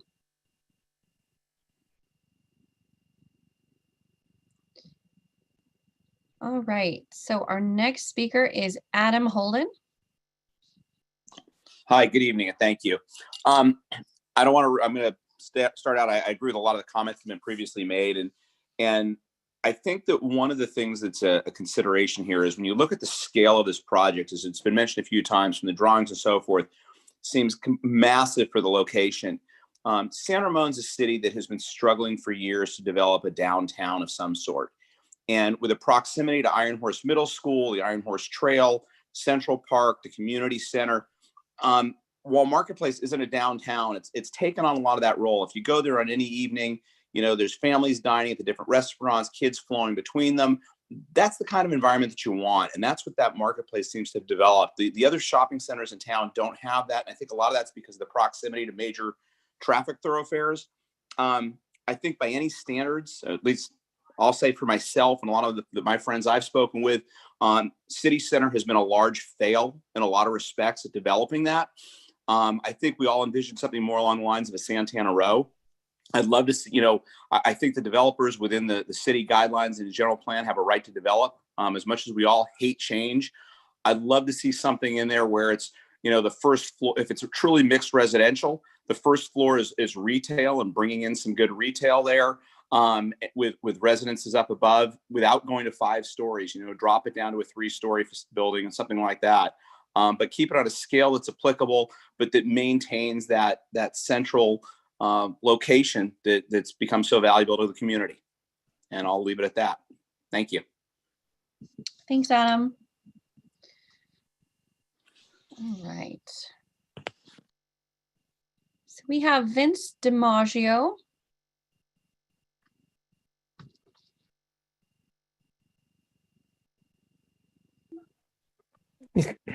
Hello, can you hear me?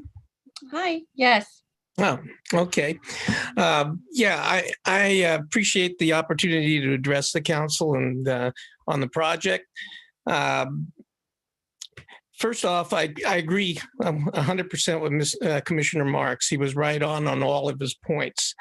I always wondered why they put Trader Joe's into the center when there was already a Nob Hill. I could understand the difference between the two stores, but now in retrospect, looking at what they want to do with the project, it would leave us with a very small grocery store that would not be adequate for the area.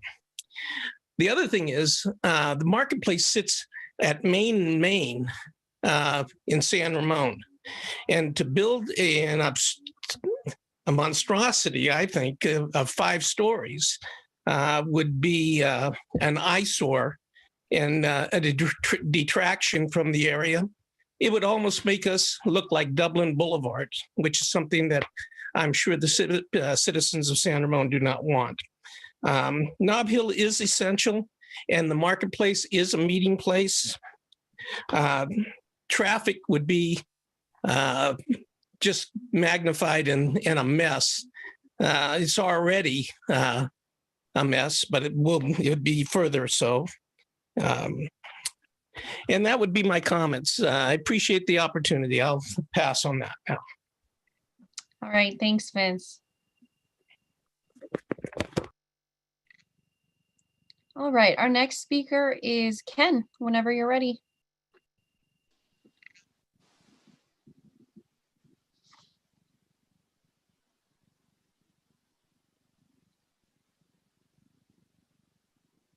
Hi, Ken, can you hear us? I'm sorry, can you hear me now? Hi, yes.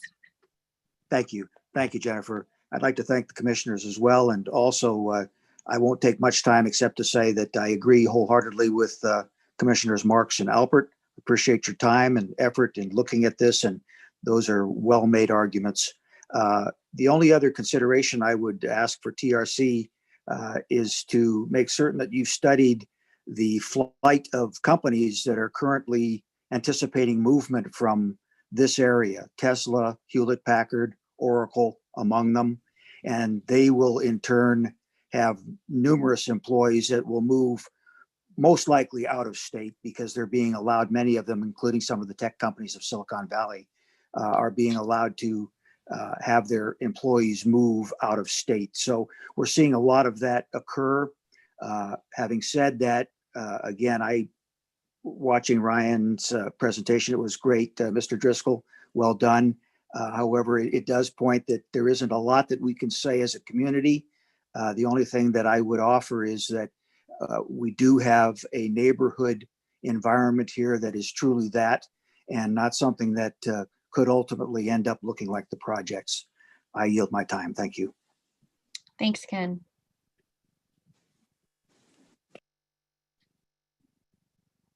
Okay, Susan Johnson, you can speak whenever you're ready.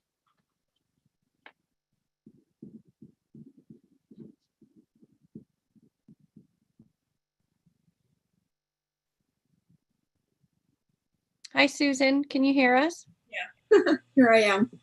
I would like to thank the commissioners for taking my comments, and I wholeheartedly agree with everything I've heard.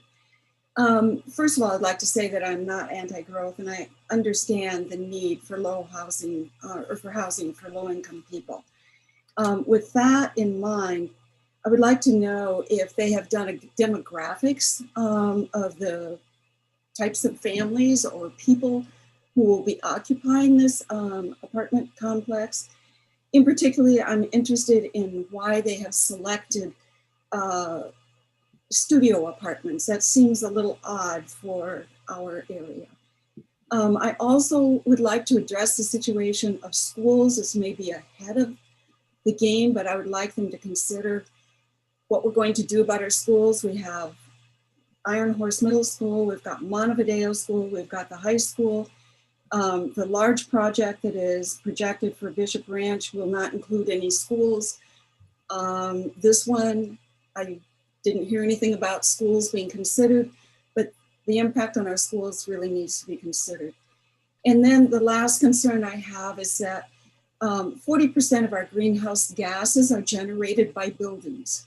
And I'd like to know if they are going to be able to build an apartment complex that will have a low carbon footprint. And those are the end of my comments. Thank you. All right, thanks, Susan. Our next speaker is Tom Hart. Yes, can you hear me okay? Yes. As a San Ramon resident since 1986 and living less than a mile from the Marketplace Shopping Center, I have significant objections to the proposal at hand for 284 apartments in the 5-story, 454 space parking structure.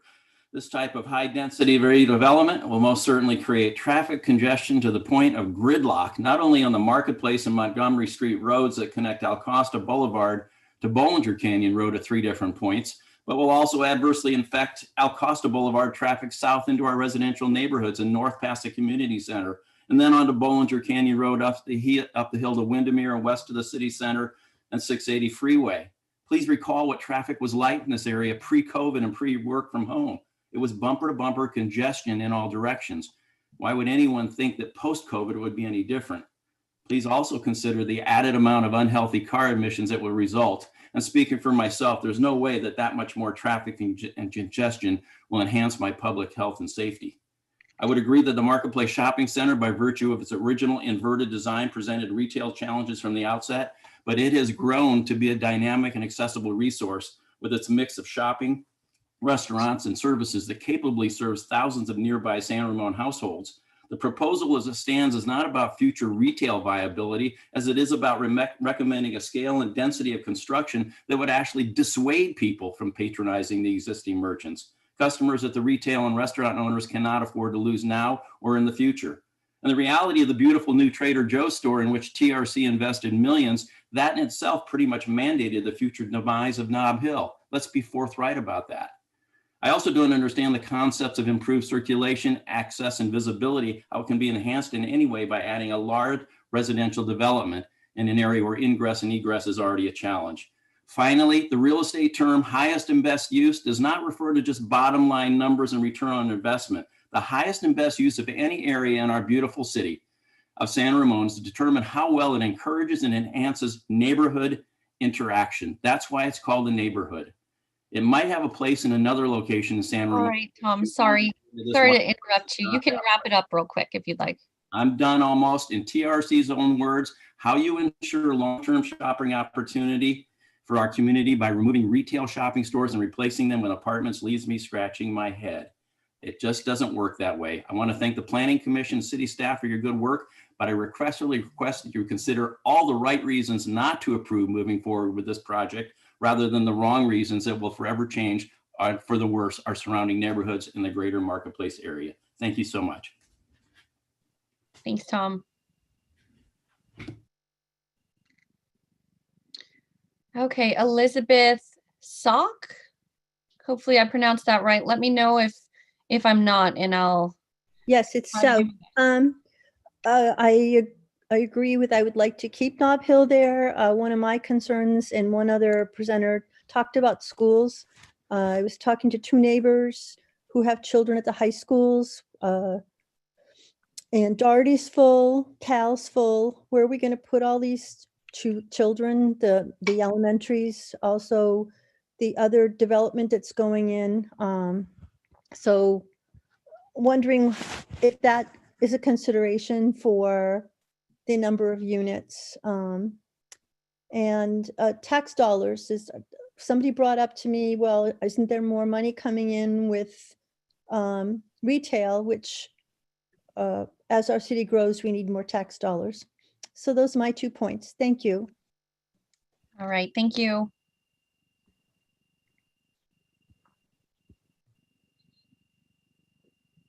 Carol O'Keefe, you can go ahead and speak whenever you're ready. Yes, thanks. Can you hear me okay? Yes, we can. Hi, Carol O'Keefe, 22-year resident. I live in Bent Creek Valley, District 2. I will just echo and commend Rick Marks and Howard for their comments. I'm in total agreement. I would also like to encourage retail on the first floor, and maybe an aggressive investigation of whether we could get Starbucks, Nob Hill, all those vendors that we plan to displace to consider staying and being on the first floor of the development. Additionally, if we look at City Walk across the street in the Bishop Ranch area and 5 stories, we get it. We understand why that was approved. But again, the scale of this at 5 stories is totally out of context with the neighborhood. And again, the height density issue has been mentioned, and I fully support all those comments that are in agreement that it is out of scale and overly dense.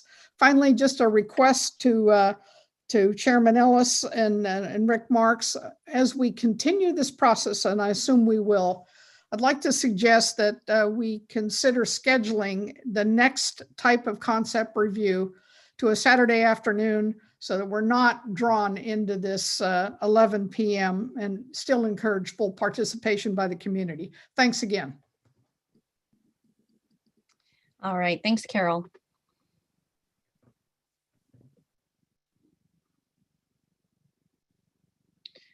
We have Irene Chansawang.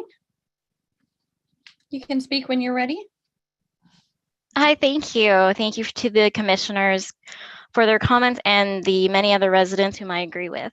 I live in the Reflections complex just across from the marketplace, and I've submitted my public comment, but would like to reiterate my opposition to this proposed project and provide additional reasons.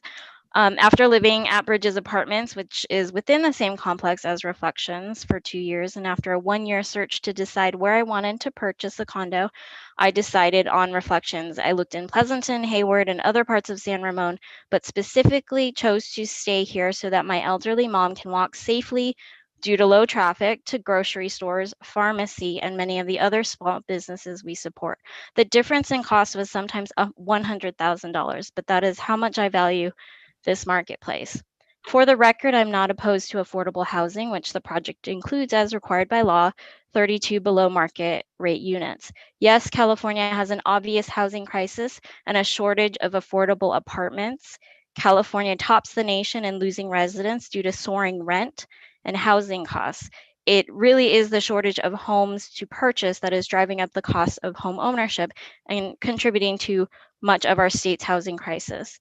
Therefore, I am opposed to a building of over 200 rental units that is irrespective of the height and natural surroundings of the existing community. I'm opposed to the removal of community resources that I've depended on before and during the pandemic. We already have several apartment complexes in the area besides Bridges.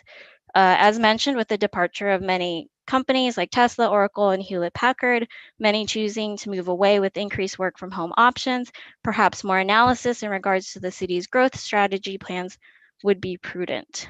If I were just being a NIMBY, I'd be saying great project, wrong location. However, this is neither a great project nor a great location for this community. Thank you. Thanks, Irene.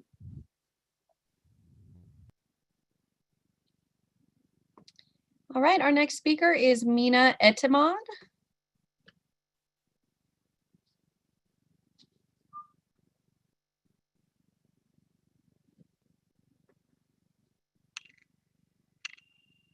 Hi, Mina, you should be able to speak whenever you're ready. Okay, perfect. Hi, thank you so much for all the comments.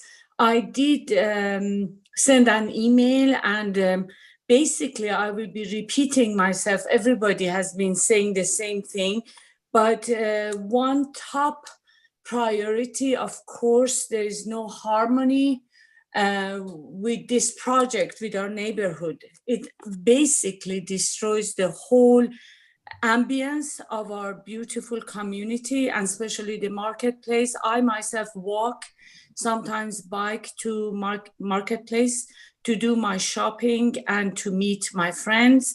But one thing that really makes me sad is, why are we destroying all these businesses and people who work here? They depend on their employment, on their income, on their salary. And in this time that everybody has problem with their employment, they have lost their jobs, they are unemployed, we are creating more unemployment. That I don't understand. The rest of it is the same as everybody said, more traffic. I 100% disagree with this project because of our schools. We don't have enough capacity for more people. There will be crowded school, increased crime, bad air quality, bad traffic, and we don't want to live in a city like Dublin, where all you see is high buildings and condominiums. Thank you so much for your time. Thank you. Bye. All right. Thank you, Mina.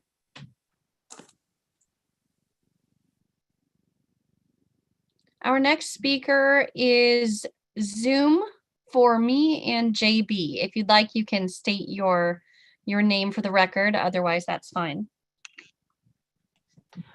Yes, I didn't realize it came in with that labeling. It's actually Susan Ferris Indercom and Joseph Indercom, 45-year residents of San Ramon. We submitted written comments. So I'd just like to add a couple small things. One, I'm a little disconcerted that it looks like the people that were presenting this concept have left the call. I would think they would benefit from having heard this feedback. My other concern is I'm wondering how much of a done deal this is, since the cleaners has already closed and moved out. I'm just wondering if there's some other strategies going on with those property owners, just like they did with the Trader Joe's. I mean, I really feel like that was, if they succeed in getting Nob Hill out of there, then that was very much a bait and switch. My last question for the commission, and I truly appreciate your time in doing this, is a procedural one, I believe, in that written notices were only sent to residents that lived within 300 feet of the project. And this seems so impactful to the entire community that I went out and posted on Nextdoor, as well as a couple other people about it. But I'm just curious why the limitation to 300 feet, if someone could answer that. Thank you. Thank you.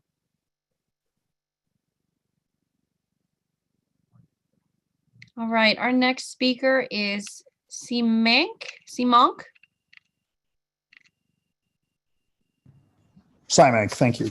Simonk, thank you. Well, thank you for everyone who's spoken so far. I agree with everyone. It's good to know that we live in a community of folks like this. This is why we live here. This is why we love San Ramon. And I also want to thank so many of the commissioners, especially Commissioner Marks, for the comments that he made.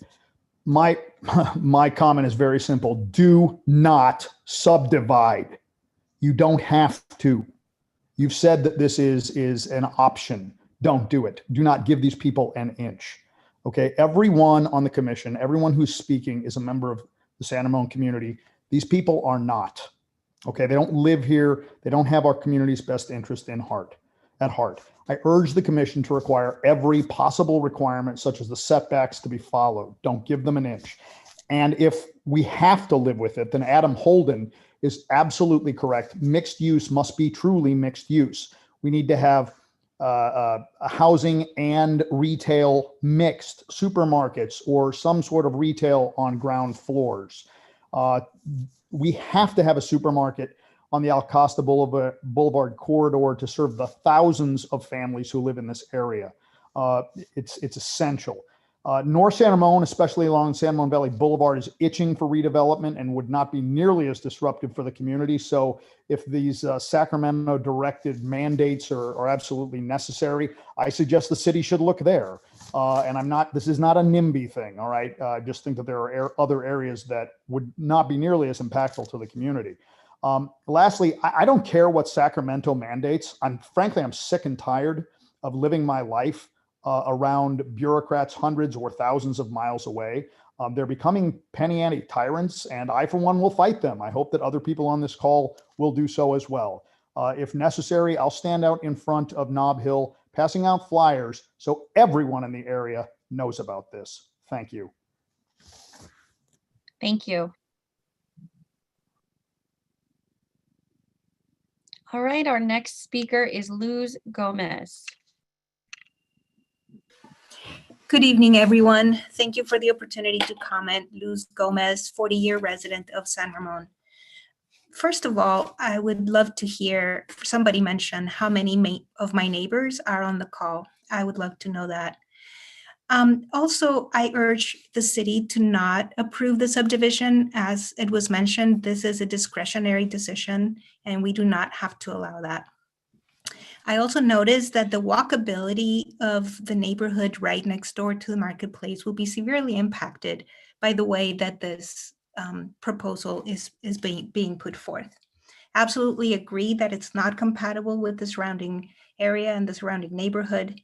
And if it is to be approved at some level with some level of density, then I believe the density should be calculated on just the parcel 1, not include parcel 2. Also, the affordable housing calculation, should this go forth, should be based on all units and not just whatever base units, in this case, 210. Definitely agree with commenters that believe the first floor should be reserved for commercial and retail. And the community needs and wants the amenities that would be lost, including all the jobs. So I'm very much opposed to the project as proposed and look forward to the proponent coming forth with something more reasonable, especially what's going to be public facing. All the architecture shouldn't be more than 2 to 3 stories high max. So with that, I yield the rest of my time. Thank you. Thank you, Luz.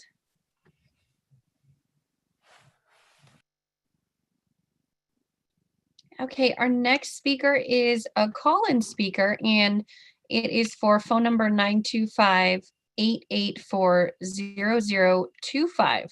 So you are good to speak whenever you're ready.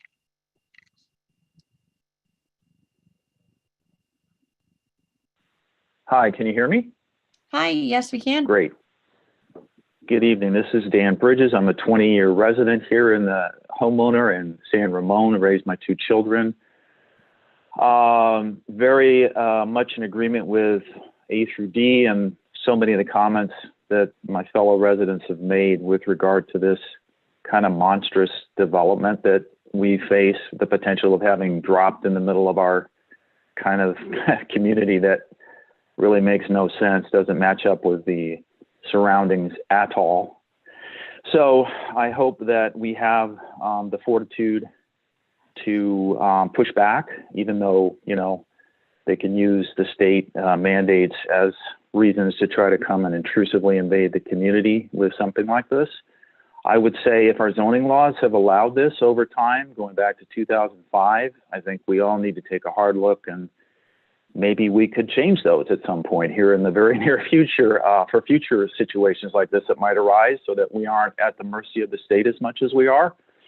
I think an environmental impact study, if it were done, if it hasn't already been done on the traffic situation that we already have, let alone adding that many more residents, plus what City Walk will gradually phase in. I mean, I think we have pretty good grounds to say we have enough, you know, and the pollution that and the frustration with traffic, as others have said, is significant already. Then Chevron is something I always wonder about. They've already moved a portion of their employees out. They could well leave the community at some point in the future if the quality of life degrades, or just because of the change in the work from home, which, you know, would not be a good thing for the community. at Hall. And also, I would say that Nob Hill is significant, a bonus, great thing for the community here that we need to try to preserve. If Nob Hill is in fact trying to out of their lease, there's certainly other markets that could come in their place. So I hope we can preserve the shopping, because that's quality of life, significant quality of life. And I thank you very much for your time, and I appreciate the comments from the commissioners. I'm really glad to hear they're tuned in to, you know, what's going on and are trying to work for the best of the community. Thank you. Thanks, Dan.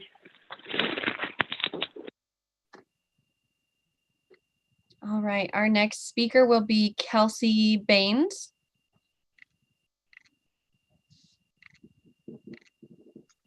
Hi, good evening, commissioners. My name is Kelsey Baines. I grew up in San Ramon. I graduated from Cal High, and I went away to college and to grad school, and eventually I became a psychologist, and I started working with homeless veterans. And what I learned doing that work is that if we want to end homelessness, we need more homes in the Bay Area.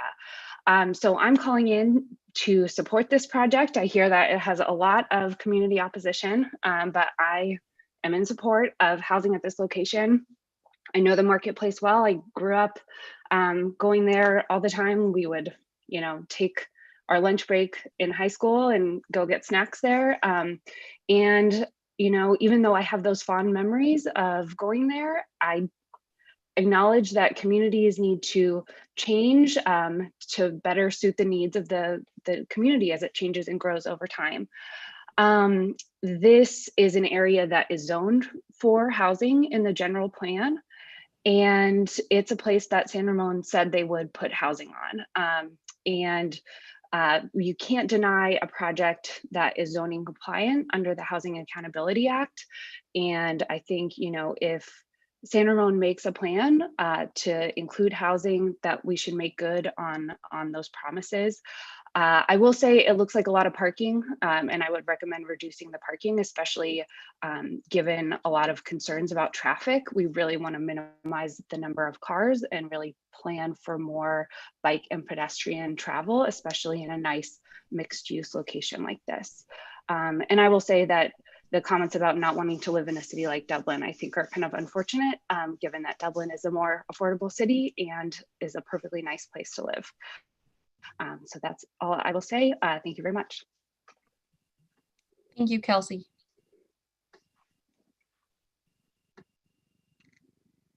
All right, we have Lorraine Weir.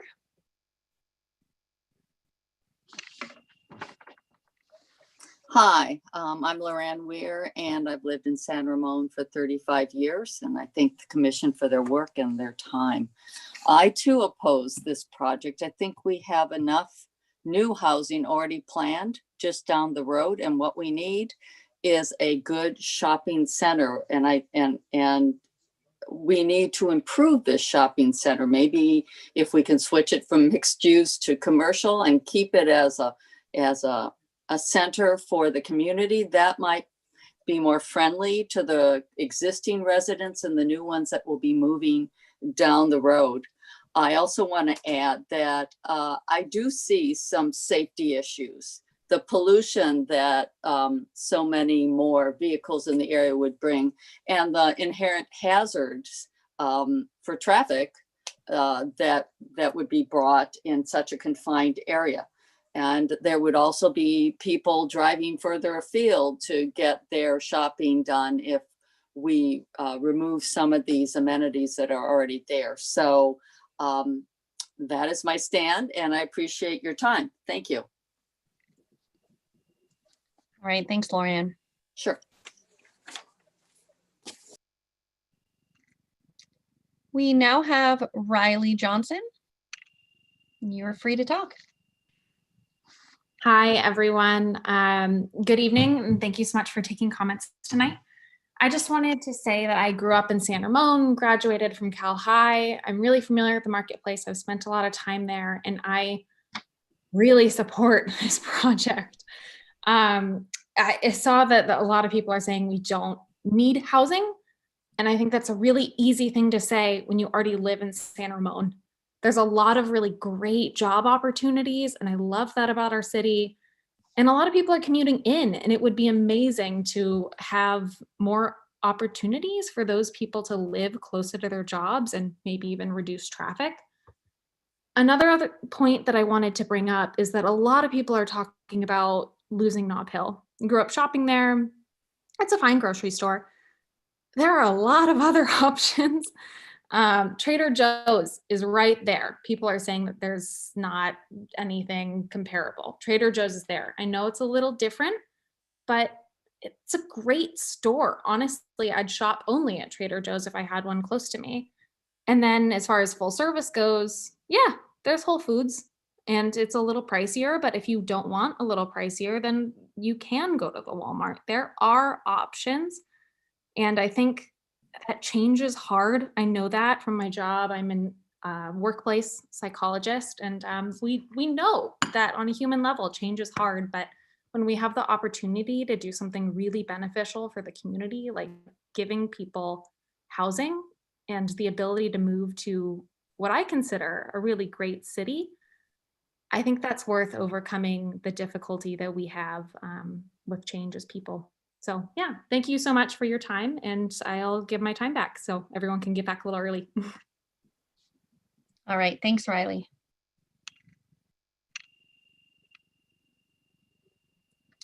All right, and we have Diana Corpy. You can go ahead and talk. Hi, thank you for your time this evening. And thank you for the commission. I have some concerns being a resident here in San Ramon for over 30 years due to the complex and the density of the proposed project. I first and foremost believe that we do need to have a shopping plaza or a walkable area which our residents can utilize.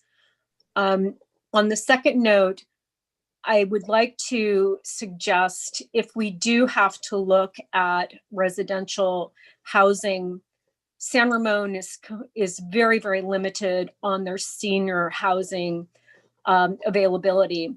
And if we are due to look at affordable housing, there are seniors that are looked at their limited incomes. So that might be a viable opportunity for us if we do need to put in residential housing. As much as I would love to see a shopping plaza established there. I've been a realtor here for 30 years, and I know the demand and the desire to have additional senior housing and options to them. So I'd like that to put perhaps on the Planning Commission's agenda for discussion. And I thank you for your time. Thank you. All right, and we have Patricia. Oh, we had Patricia raising her hand, but I don't see her. There she is. All right, Patricia Boom, go ahead and you can speak when you're ready. This is Pat Boom, and I am commissioners. I am a resident of 49 years in San Ramon. I have spoken to you all about housing before, and I'm not against housing, but it needs to be done right. And this project is a prime example of it, sort of why it should not be done that way. 5 stories is such an impact. It's massive to the local area. And there is not enough green space or play area for the residents within the project itself. Building 5 stories close to the sidewalk is imposing and frankly looks just like stack and pack in a nearby city. So do we really want to look like that? Well, I hope not. The stories need to be reduced. More than what it looks like is the impact on the community it will make.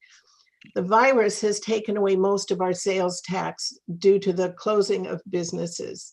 Many cities right now are looking at real problems financing services to the community. You put this many people in and you've lost your sales tax, and then how are you going to provide services?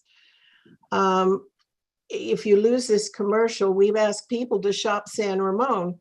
Well, they don't have the commercial, they can't shop San Ramon, and you've eliminated it for any other housing coming into the area.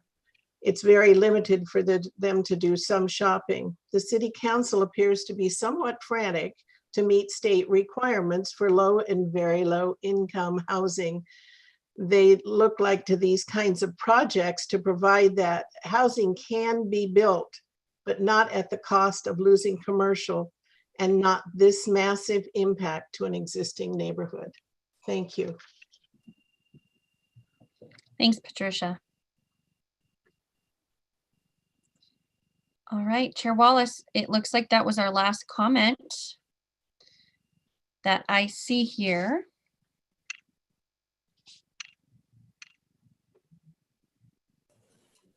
Okay. So let me give a last call. Going once, going twice. Public comment is now closed. Thank you, Ms. Chavez, for your help.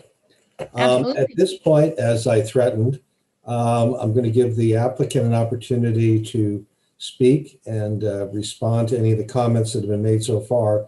And then I will give the commissioners another opportunity to ask questions and hopefully to give some comments to the applicant. So let's start off with the applicant, Mr. Mr. Grady. You're apparently the lead on this. Do you or any of your colleagues want to give us some closing thoughts?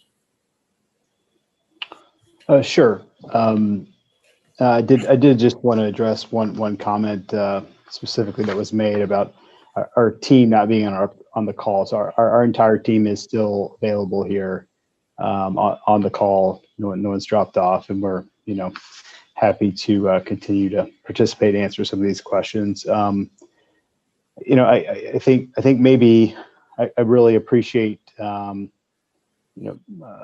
way that the comments were categorized at the onset of the meeting. I think that was extremely helpful, and I appreciate all the public comment. Very, very thoughtful. It was very apparent that members of the public had spent a lot of time thinking about this. So we certainly are going to take all this into consideration, and we do appreciate the feedback.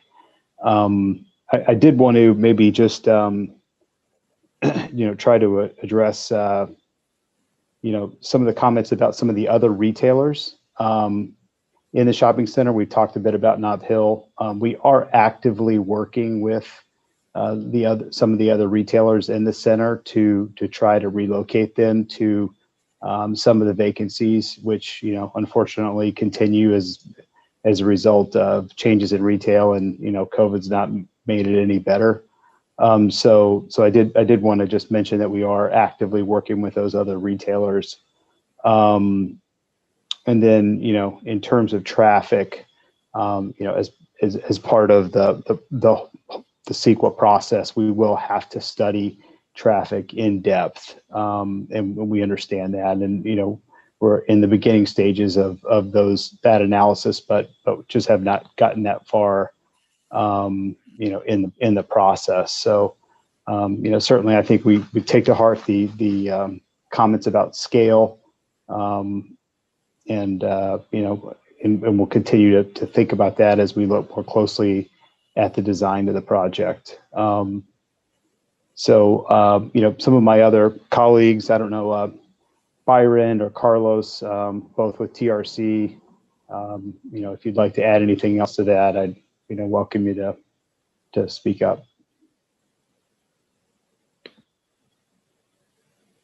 Certainly, Scott, thank you very much, Chair Wallace and Vice Chair and the commissioners and staff. Thank you very much also for the time, and especially the community who spent an extraordinary amount of time this evening with us and you, sharing their ideas and concerns about the project. As I stated in my comments, we're here to listen tonight, and we have listened carefully and attentively. And our job now is to go back and kind of synthesize all of this and digest the commissioner's comments and questions, digest the public's comments, and see how we can come up with a plan that going to be good for San Ramon and good for us, and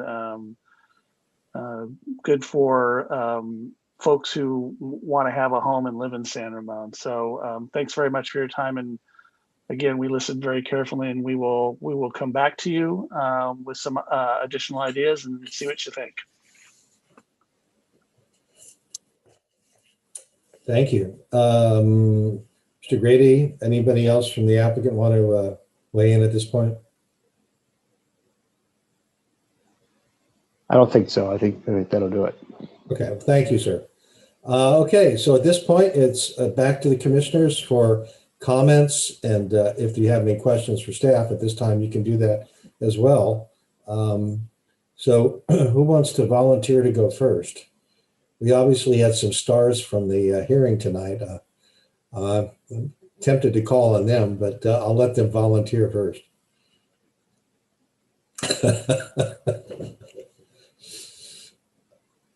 All right, Commissioner Marks, you have to unmute.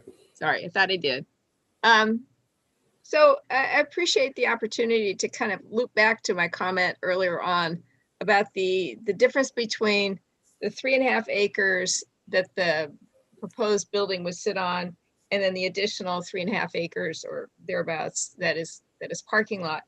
And you're gonna at some point take my calculator away from me during these meetings, but if you look at the 3.5 acres, which is the parcel number 1, and let's assume that they're going to still qualify for the 40 units per acre at the density bonus, that puts us at 140 units. And at 140 units, and the way I looked at the diagram, that would be a 3-story building.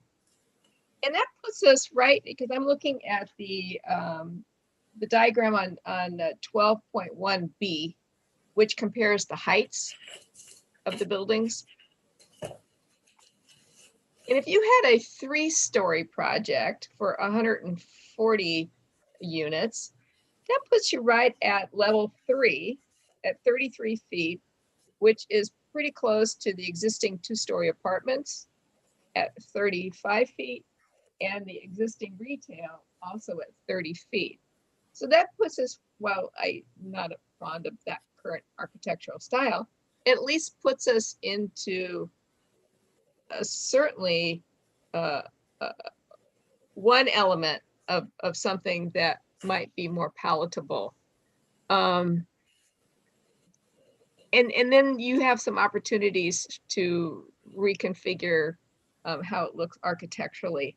But I'm wondering if coming to us with the project the way it was sort of like shooting for the moon, realizing that they'd have to come back down, literally.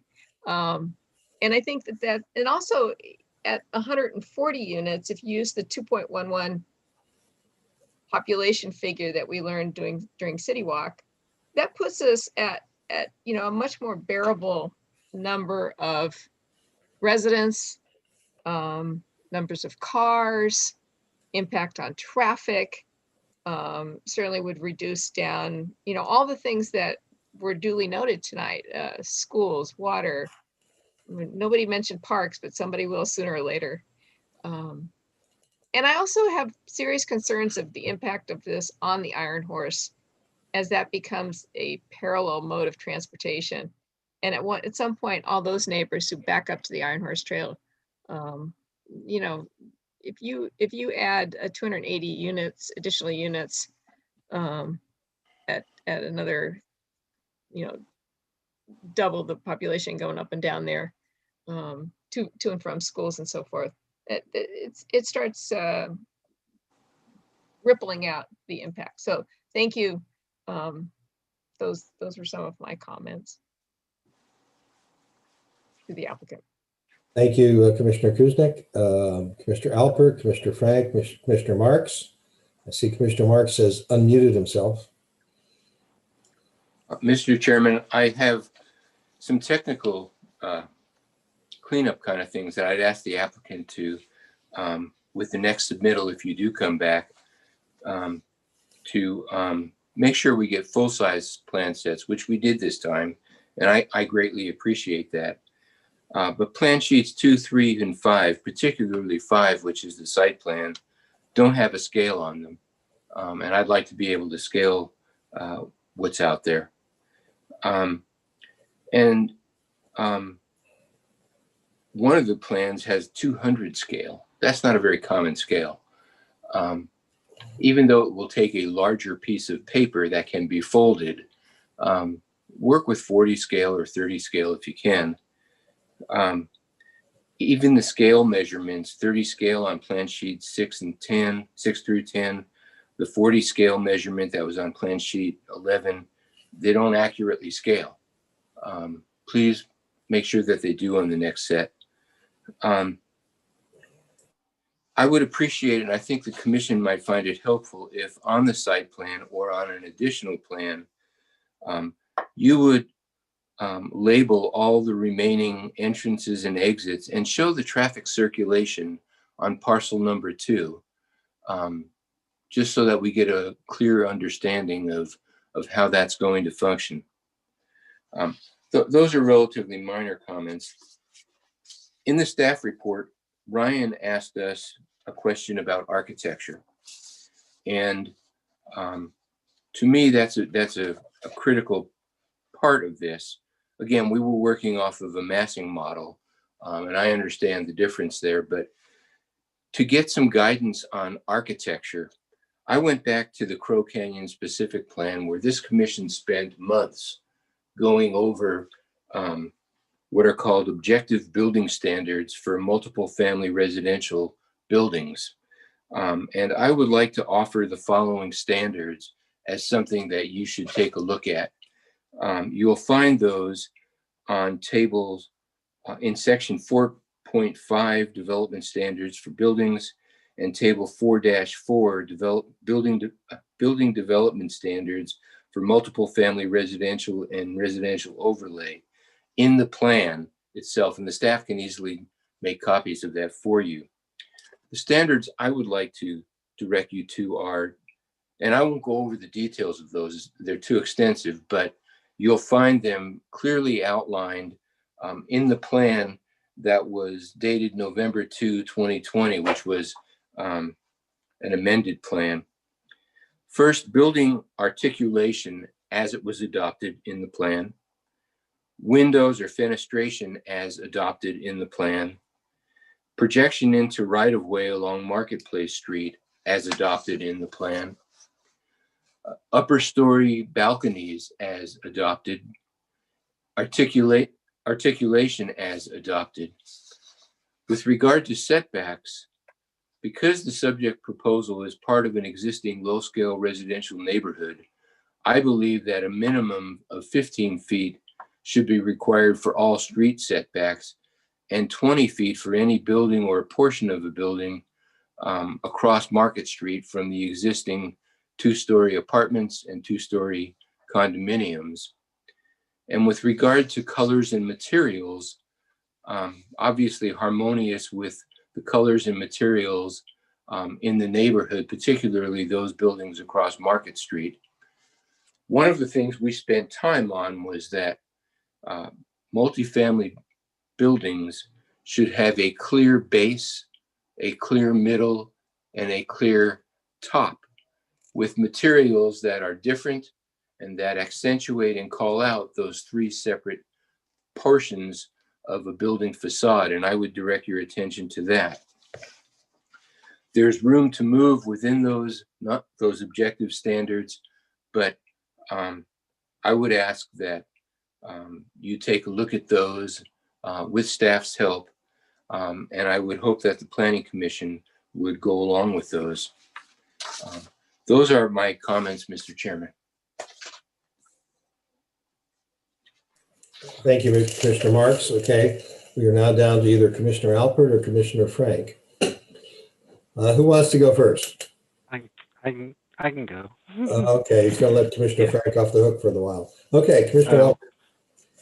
Well, so I like Commissioner Wallace. I also read the several hundred emails that staff forwarded, and I also read the 1,000 or so comments on Nextdoor, and also want to thank all the residents that took the time to post, because I do enjoy reading all the comments. I do appreciate the comments, and my conclusion also is the project was significantly out of scale for the neighborhood. And my dilemma is this is a hard project. It's a hard project because the city is caught between, I think, three conflicting processes. It's statewide housing laws, clearly not in our control, our city general plan and zoning, and in the short run, that's also not really in our control. Certain things are in place, and then there's this project, and then certain things are, things that we can influence and change, but a lot of it is up to the applicant. So we can attempt to influence and encourage and, plead with the applicant to modify the project in ways that make sense. But if it's compliant with the zoning code and the general plan and state law, they can choose to ignore what we want or what the residents want. So, and I agree with my fellow commissioners and 1,000 or so, minus the 2 or 3 public speakers tonight. Universally, the project's too big, and I agree with Commissioner Marks, Commissioner Kuznick, and Commissioner Frank. The project's out of scale with the neighborhood, and I agree that 3 stories feels a lot more in scale with the neighborhood, and there's nothing sacred about taking the 210, what the zoning code says, and take the full 35% density bonus. And that's why I asked, Ryan, what is the density bonus? It's up to 35%. You don't need to take the full 35%. The state doesn't say you have to take 35%. The city doesn't say in order to build your project, you have to take 35% and build 74 more units. You can take 6 more, 3 more, 0 more. So if building 0 more, that leaves you at 4 stories or 3 stories. So, with all that said, I also had some other comments to make about the project. I would encourage the applicant, and if the applicant, and out of working in cooperation, I think the city needs to take the lead, and maybe this commission does, on developing a master plan for the area. As we learned tonight, and I think we all knew this, the marketplace area, which includes the sports basement property fronting on the Iron Horse Trail, which includes the Residence Inn, the medical office building, the sports basement property, all zone mixed use, all eligible to be flipped to housing at the same rights under state law and general plan could become housing. The library, which fronts on Bollinger Canyon, and all of this is next to the Iron Horse Trail and the bridge, and the rest of this property, all is eligible to become housing. And I think without a master plan to guide what this looks like, we could see upwards of whatever the number of acres is times 14 to 30 units times 35%, and we could do the arithmetic. And without a master plan, eventually to guide us how much housing we ultimately want in this area, I think we need to, and it may not be possible. State law may prevent us from downzoning this area until after 2025, if ever. But, I would just hate to see us piecemeal lose the ability to take control of the planning in this area.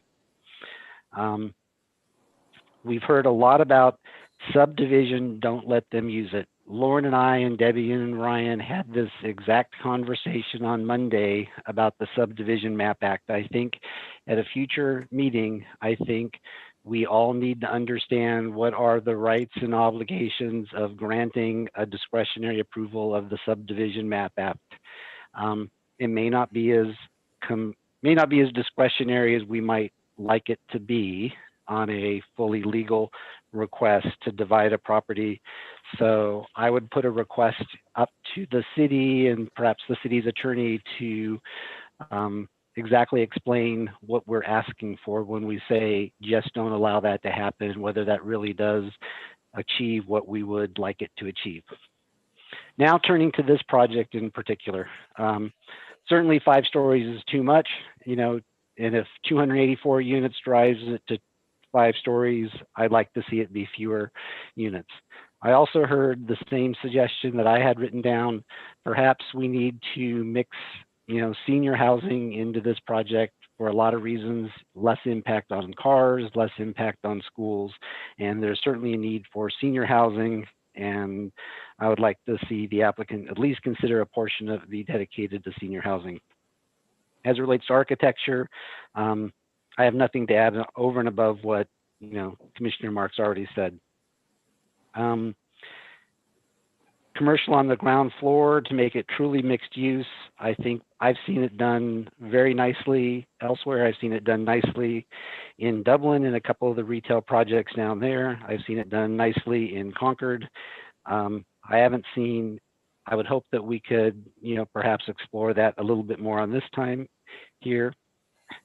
When it comes back in the next time, we've talked about setbacks a lot, and it's really hard to tell on any of the drawings here.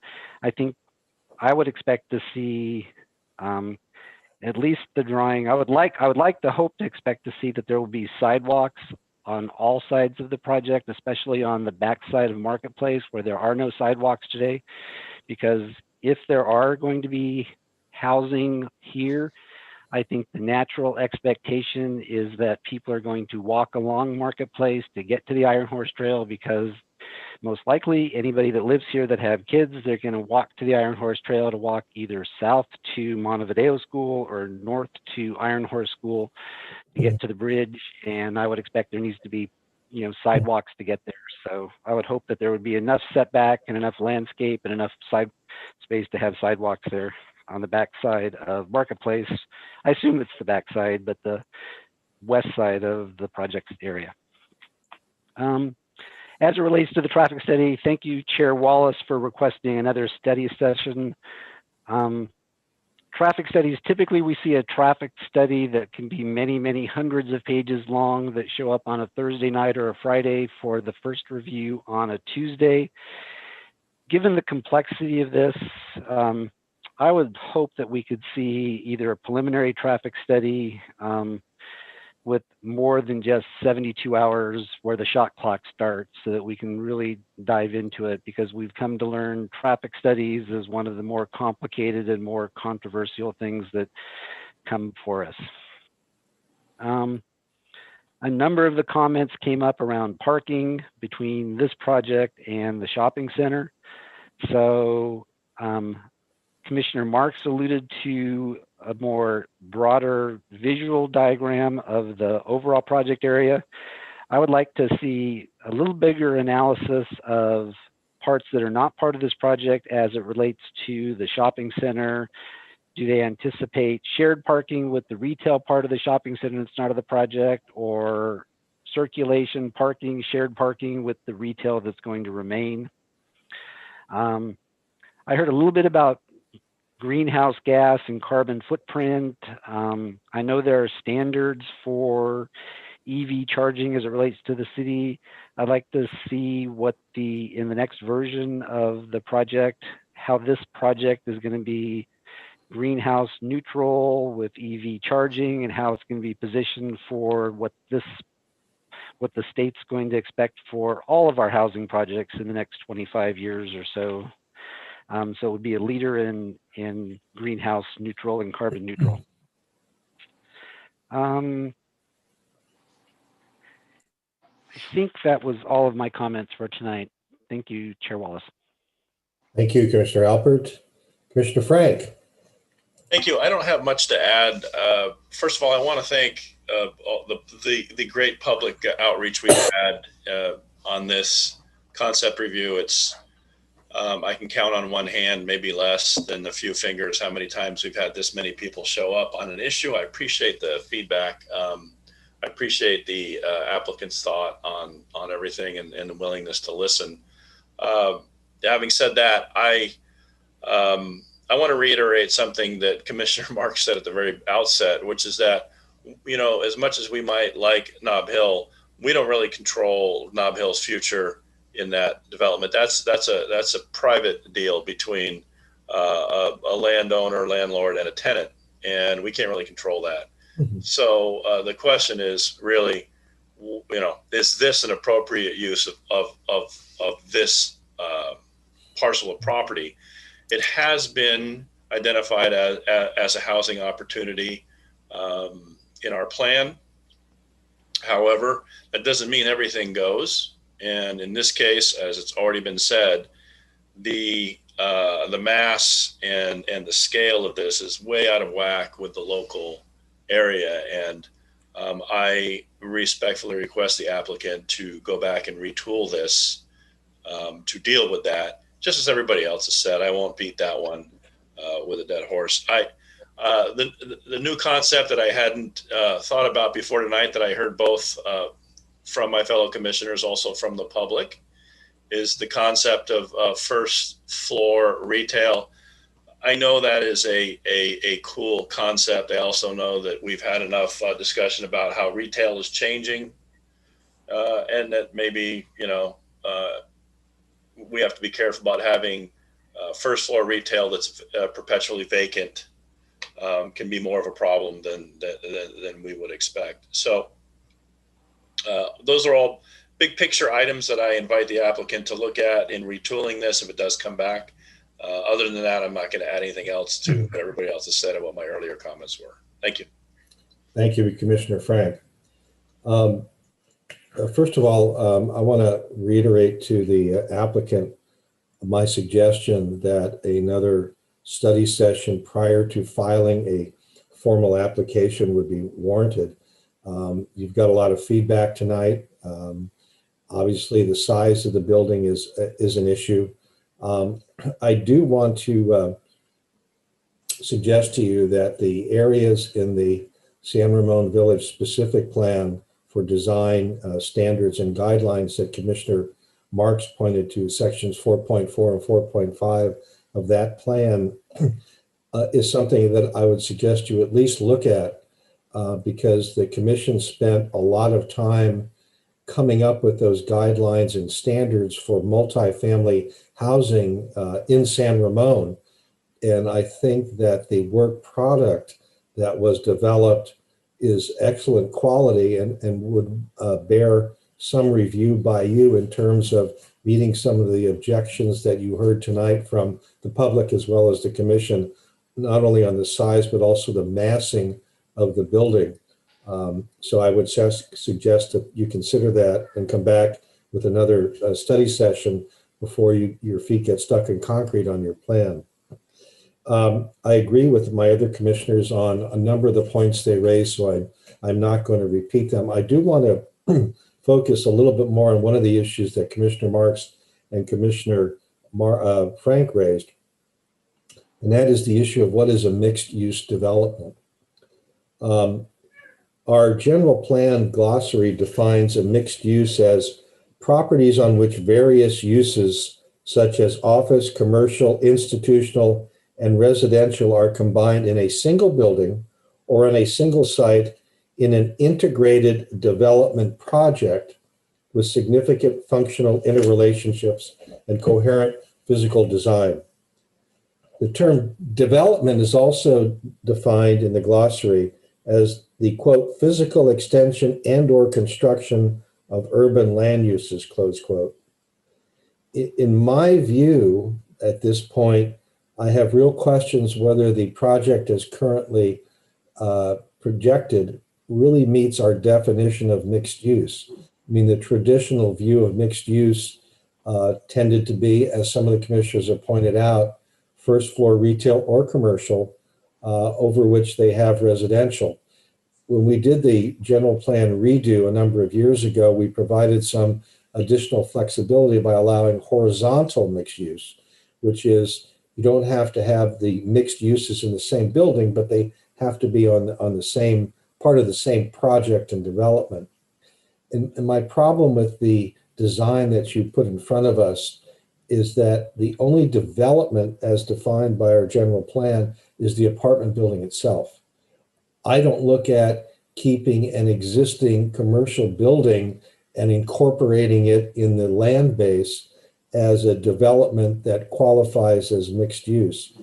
If that were the case, then basically the owner of the project could eliminate all of the commercial space on the land, keep the Cold Stone Creamery, and satisfy the mixed use because we do have a commercial project sitting on the property. I don't think that anyone would think that that is an adequate use of mixed use. Now, there are other cities that do have some standards for what constitutes mixed use in terms of a ratio between residential and commercial. At this point, we don't have that. And so we are left with a little bit of a touchy-feely situation, whether a particular project meets how we define mixed use, given what our general plan says about that. I realize the difficulties of constructing retail in this current environment and really for the foreseeable future.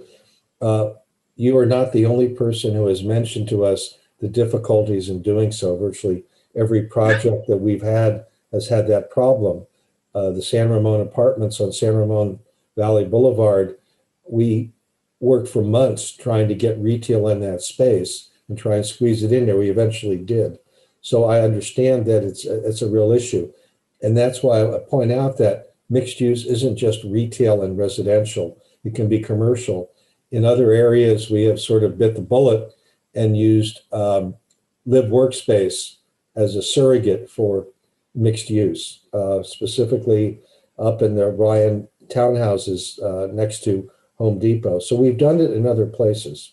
So I think that given what you're proposing to do and the importance that this area has to the public at large, it behooves you, I think, to reconsider how you can really make commercial space an integral part of your property. I realize that it may require some additional thinking on that part. You might consider the commercial space that you're planning on keeping, which has those vacant spaces like where Fitness 19 used to be. To redo those is something that makes more sense for a commercial shopping center. I can't tell you what that might be off the top of my head, but you run a number of different retail establishments. It seems to me that there could be some designs that come in, and maybe that's the place where you have first floor retail and second and third story residential that would allow you to take at least a floor off the big building you're talking about. I mean, the size of your shopping center gives you some flexibilities in what you do that would allow the design, the final design, to be more compatible with the neighborhood and also meet the needs that you have, obviously, as a business people of making a project pencil out. So I would suggest that that be considered in your next iteration of the project. As Commissioner Alpert pointed out, we are somewhat constrained by what the state does, but so far they haven't taken away all of our ability to help structure a project that meets the needs of both the developer and the city. And I think that you've heard tonight that we and certainly some members of the public are willing to work with you to come up with a design that satisfies the needs of both sides. So that would be my recommendation to you. Does anyone have any other comments they want to make? Commissioner Marks. Yeah, I apologize. I had some notes I took before and I forgot to mention them. And it builds on what you just said, Commissioner Wallace, and what Commissioner Frank and Commissioner Alpert said. I agree that I'd like to see the applicant make the kind of analysis that you just offered. But the bigger picture here is the city should also start looking at mixed use and what do we mean by it. This is the first time we're being asked to take a shopping center and convert a portion of it at least to residential and keep commercial. But we have other shopping centers that are just as at risk if we don't understand what we're doing or if we don't have the right tools in place to make sure that at the end of a redesign process, a redevelopment process, that we keep a significant amount of commercial retail in a shopping center. It seems to me that while the applicant could do a better job of making this a mixed use project long-term and eliminating what I see at least right now as a threat to retailing in that area, I would ask the city staff, and this may require joint analysis by the city attorney to make sure that whatever planners come up with is consistent with state law, and certainly Debbie and her staff. How do we protect retail citywide? What changes to our general plan language and our zoning ordinance and any specific plans do we need to do in order to make sure that we don't end up with all of a site becoming housing except a very small portion, which could be called mixed use? I think Eric is off to a good start in defining what needs to be done. But I would be comfortable if, along with this, we start taking a long-term look at how do we preserve retailing in the shopping centers that are themselves going to change in some way to mixed use in practicality. Thank you, Commissioner Marks. Do any of the other commissioners want to add anything to that? I see the heads going left to right instead of up and down. That being the case, we are now done with item number 12.1. We will now move on to item number 12.2, which I need 2 volunteers to serve as an ad hoc committee for the Transportation Advisory Committee interviews.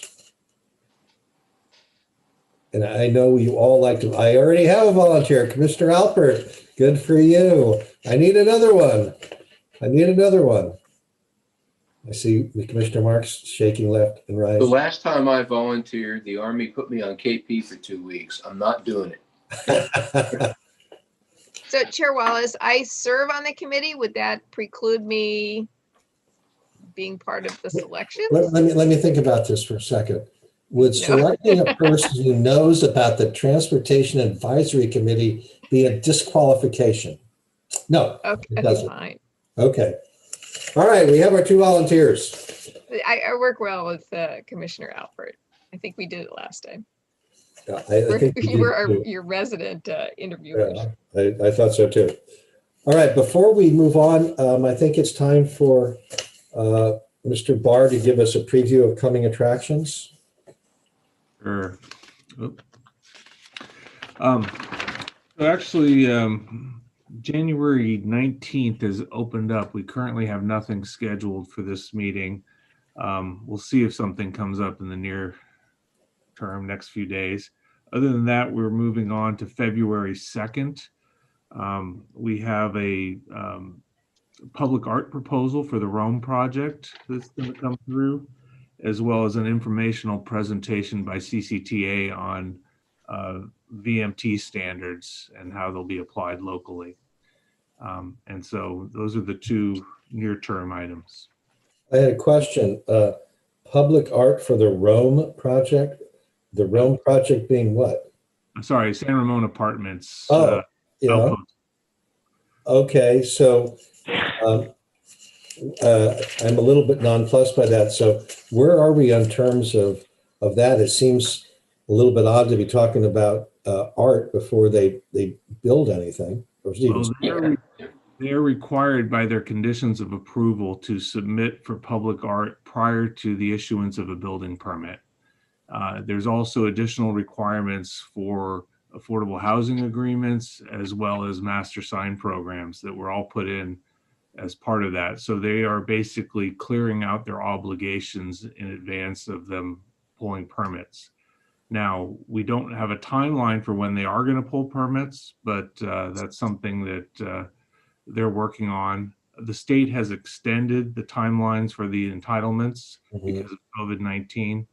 But again, they have some things that they're working on in an effort to get it as streamlined as possible for when they are ready to pull permits. So is the public art that we're going to be looking at on February 2nd something that's been tasked on by one of the other advisory committees? The ARB will be looking at the location next week, and then the Arts Advisory Committee will be looking at the concept, and then the commission has final blessing over both those recommendations. Can hardly wait. Okay. Anything else, Mr. Barr, or anything else, or Ms. Chamberlain? Anything else? I have a question. So Cindy's been, or actually Jennifer was soliciting dates for a joint City Council Planning Commission meeting. Could you give us a hint about what we're going to talk about? We'll be talking about RENA housing requirements and potential housing projects in the future. So it's going to be educational evening about things in state law and housing standards moving forward. And to kind of echo follow up on Lauren, as the commission knows and the council knows, we are kicking off our next cycle of the regional housing needs allocation process. We do have our draft allocation, which was noted tonight in the presentation of over 5,000 units. And so the idea is to kind of kick off that process with an education session and really talk about what RENA is, how the state laws are influencing that, and where we need to look at locating housing in the city. So it's really kind of the start to the update to the housing element and to our general plan update that we will be undertaking here in the next 18 months to comply with state law. So I had a question.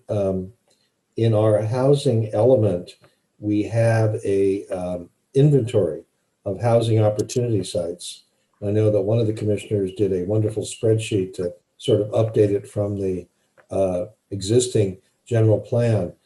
Are we going to be able to have an updated by staff housing inventory when we meet with our friends at the city council to figure out what it is currently we have programmed for those sites, to then figure out how we're going to match up the 5,100 units with our current inventory?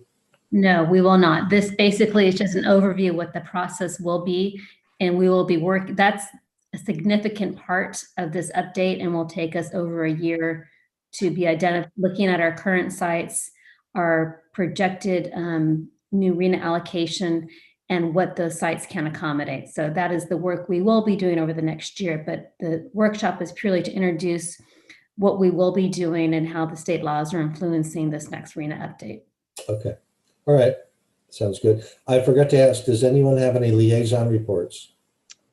I do. Okay. I'll keep it very brief. So yes, with the Transportation Advisory Committee met December 17th. The first topic was this program of mobility on demand. They have an $8 million grant that they're working with BART, and it's the idea of, first mile, last mile. It has a lot to do with the next level of bicycle sharing that the city is working on, partnering with a electric bike sharing facility so that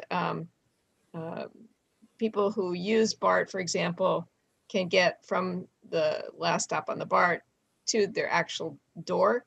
The pilot is scheduled for June of 2022.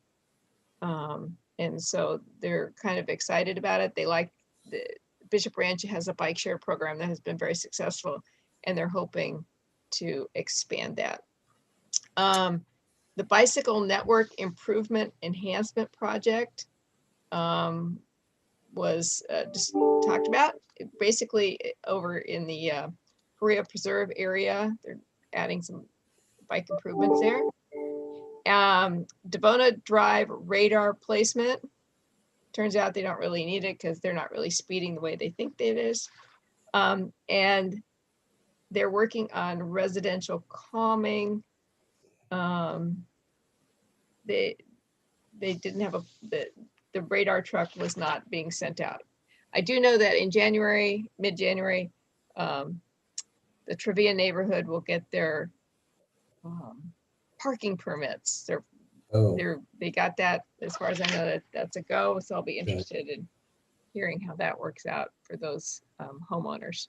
Okay. So, there it is. Transportation. Thank you. Appreciate that. Anybody else have any liaison comments or other comments they want to make before we end for the evening? Okay. Seeing none, this meeting is now adjourned. Thank you very much.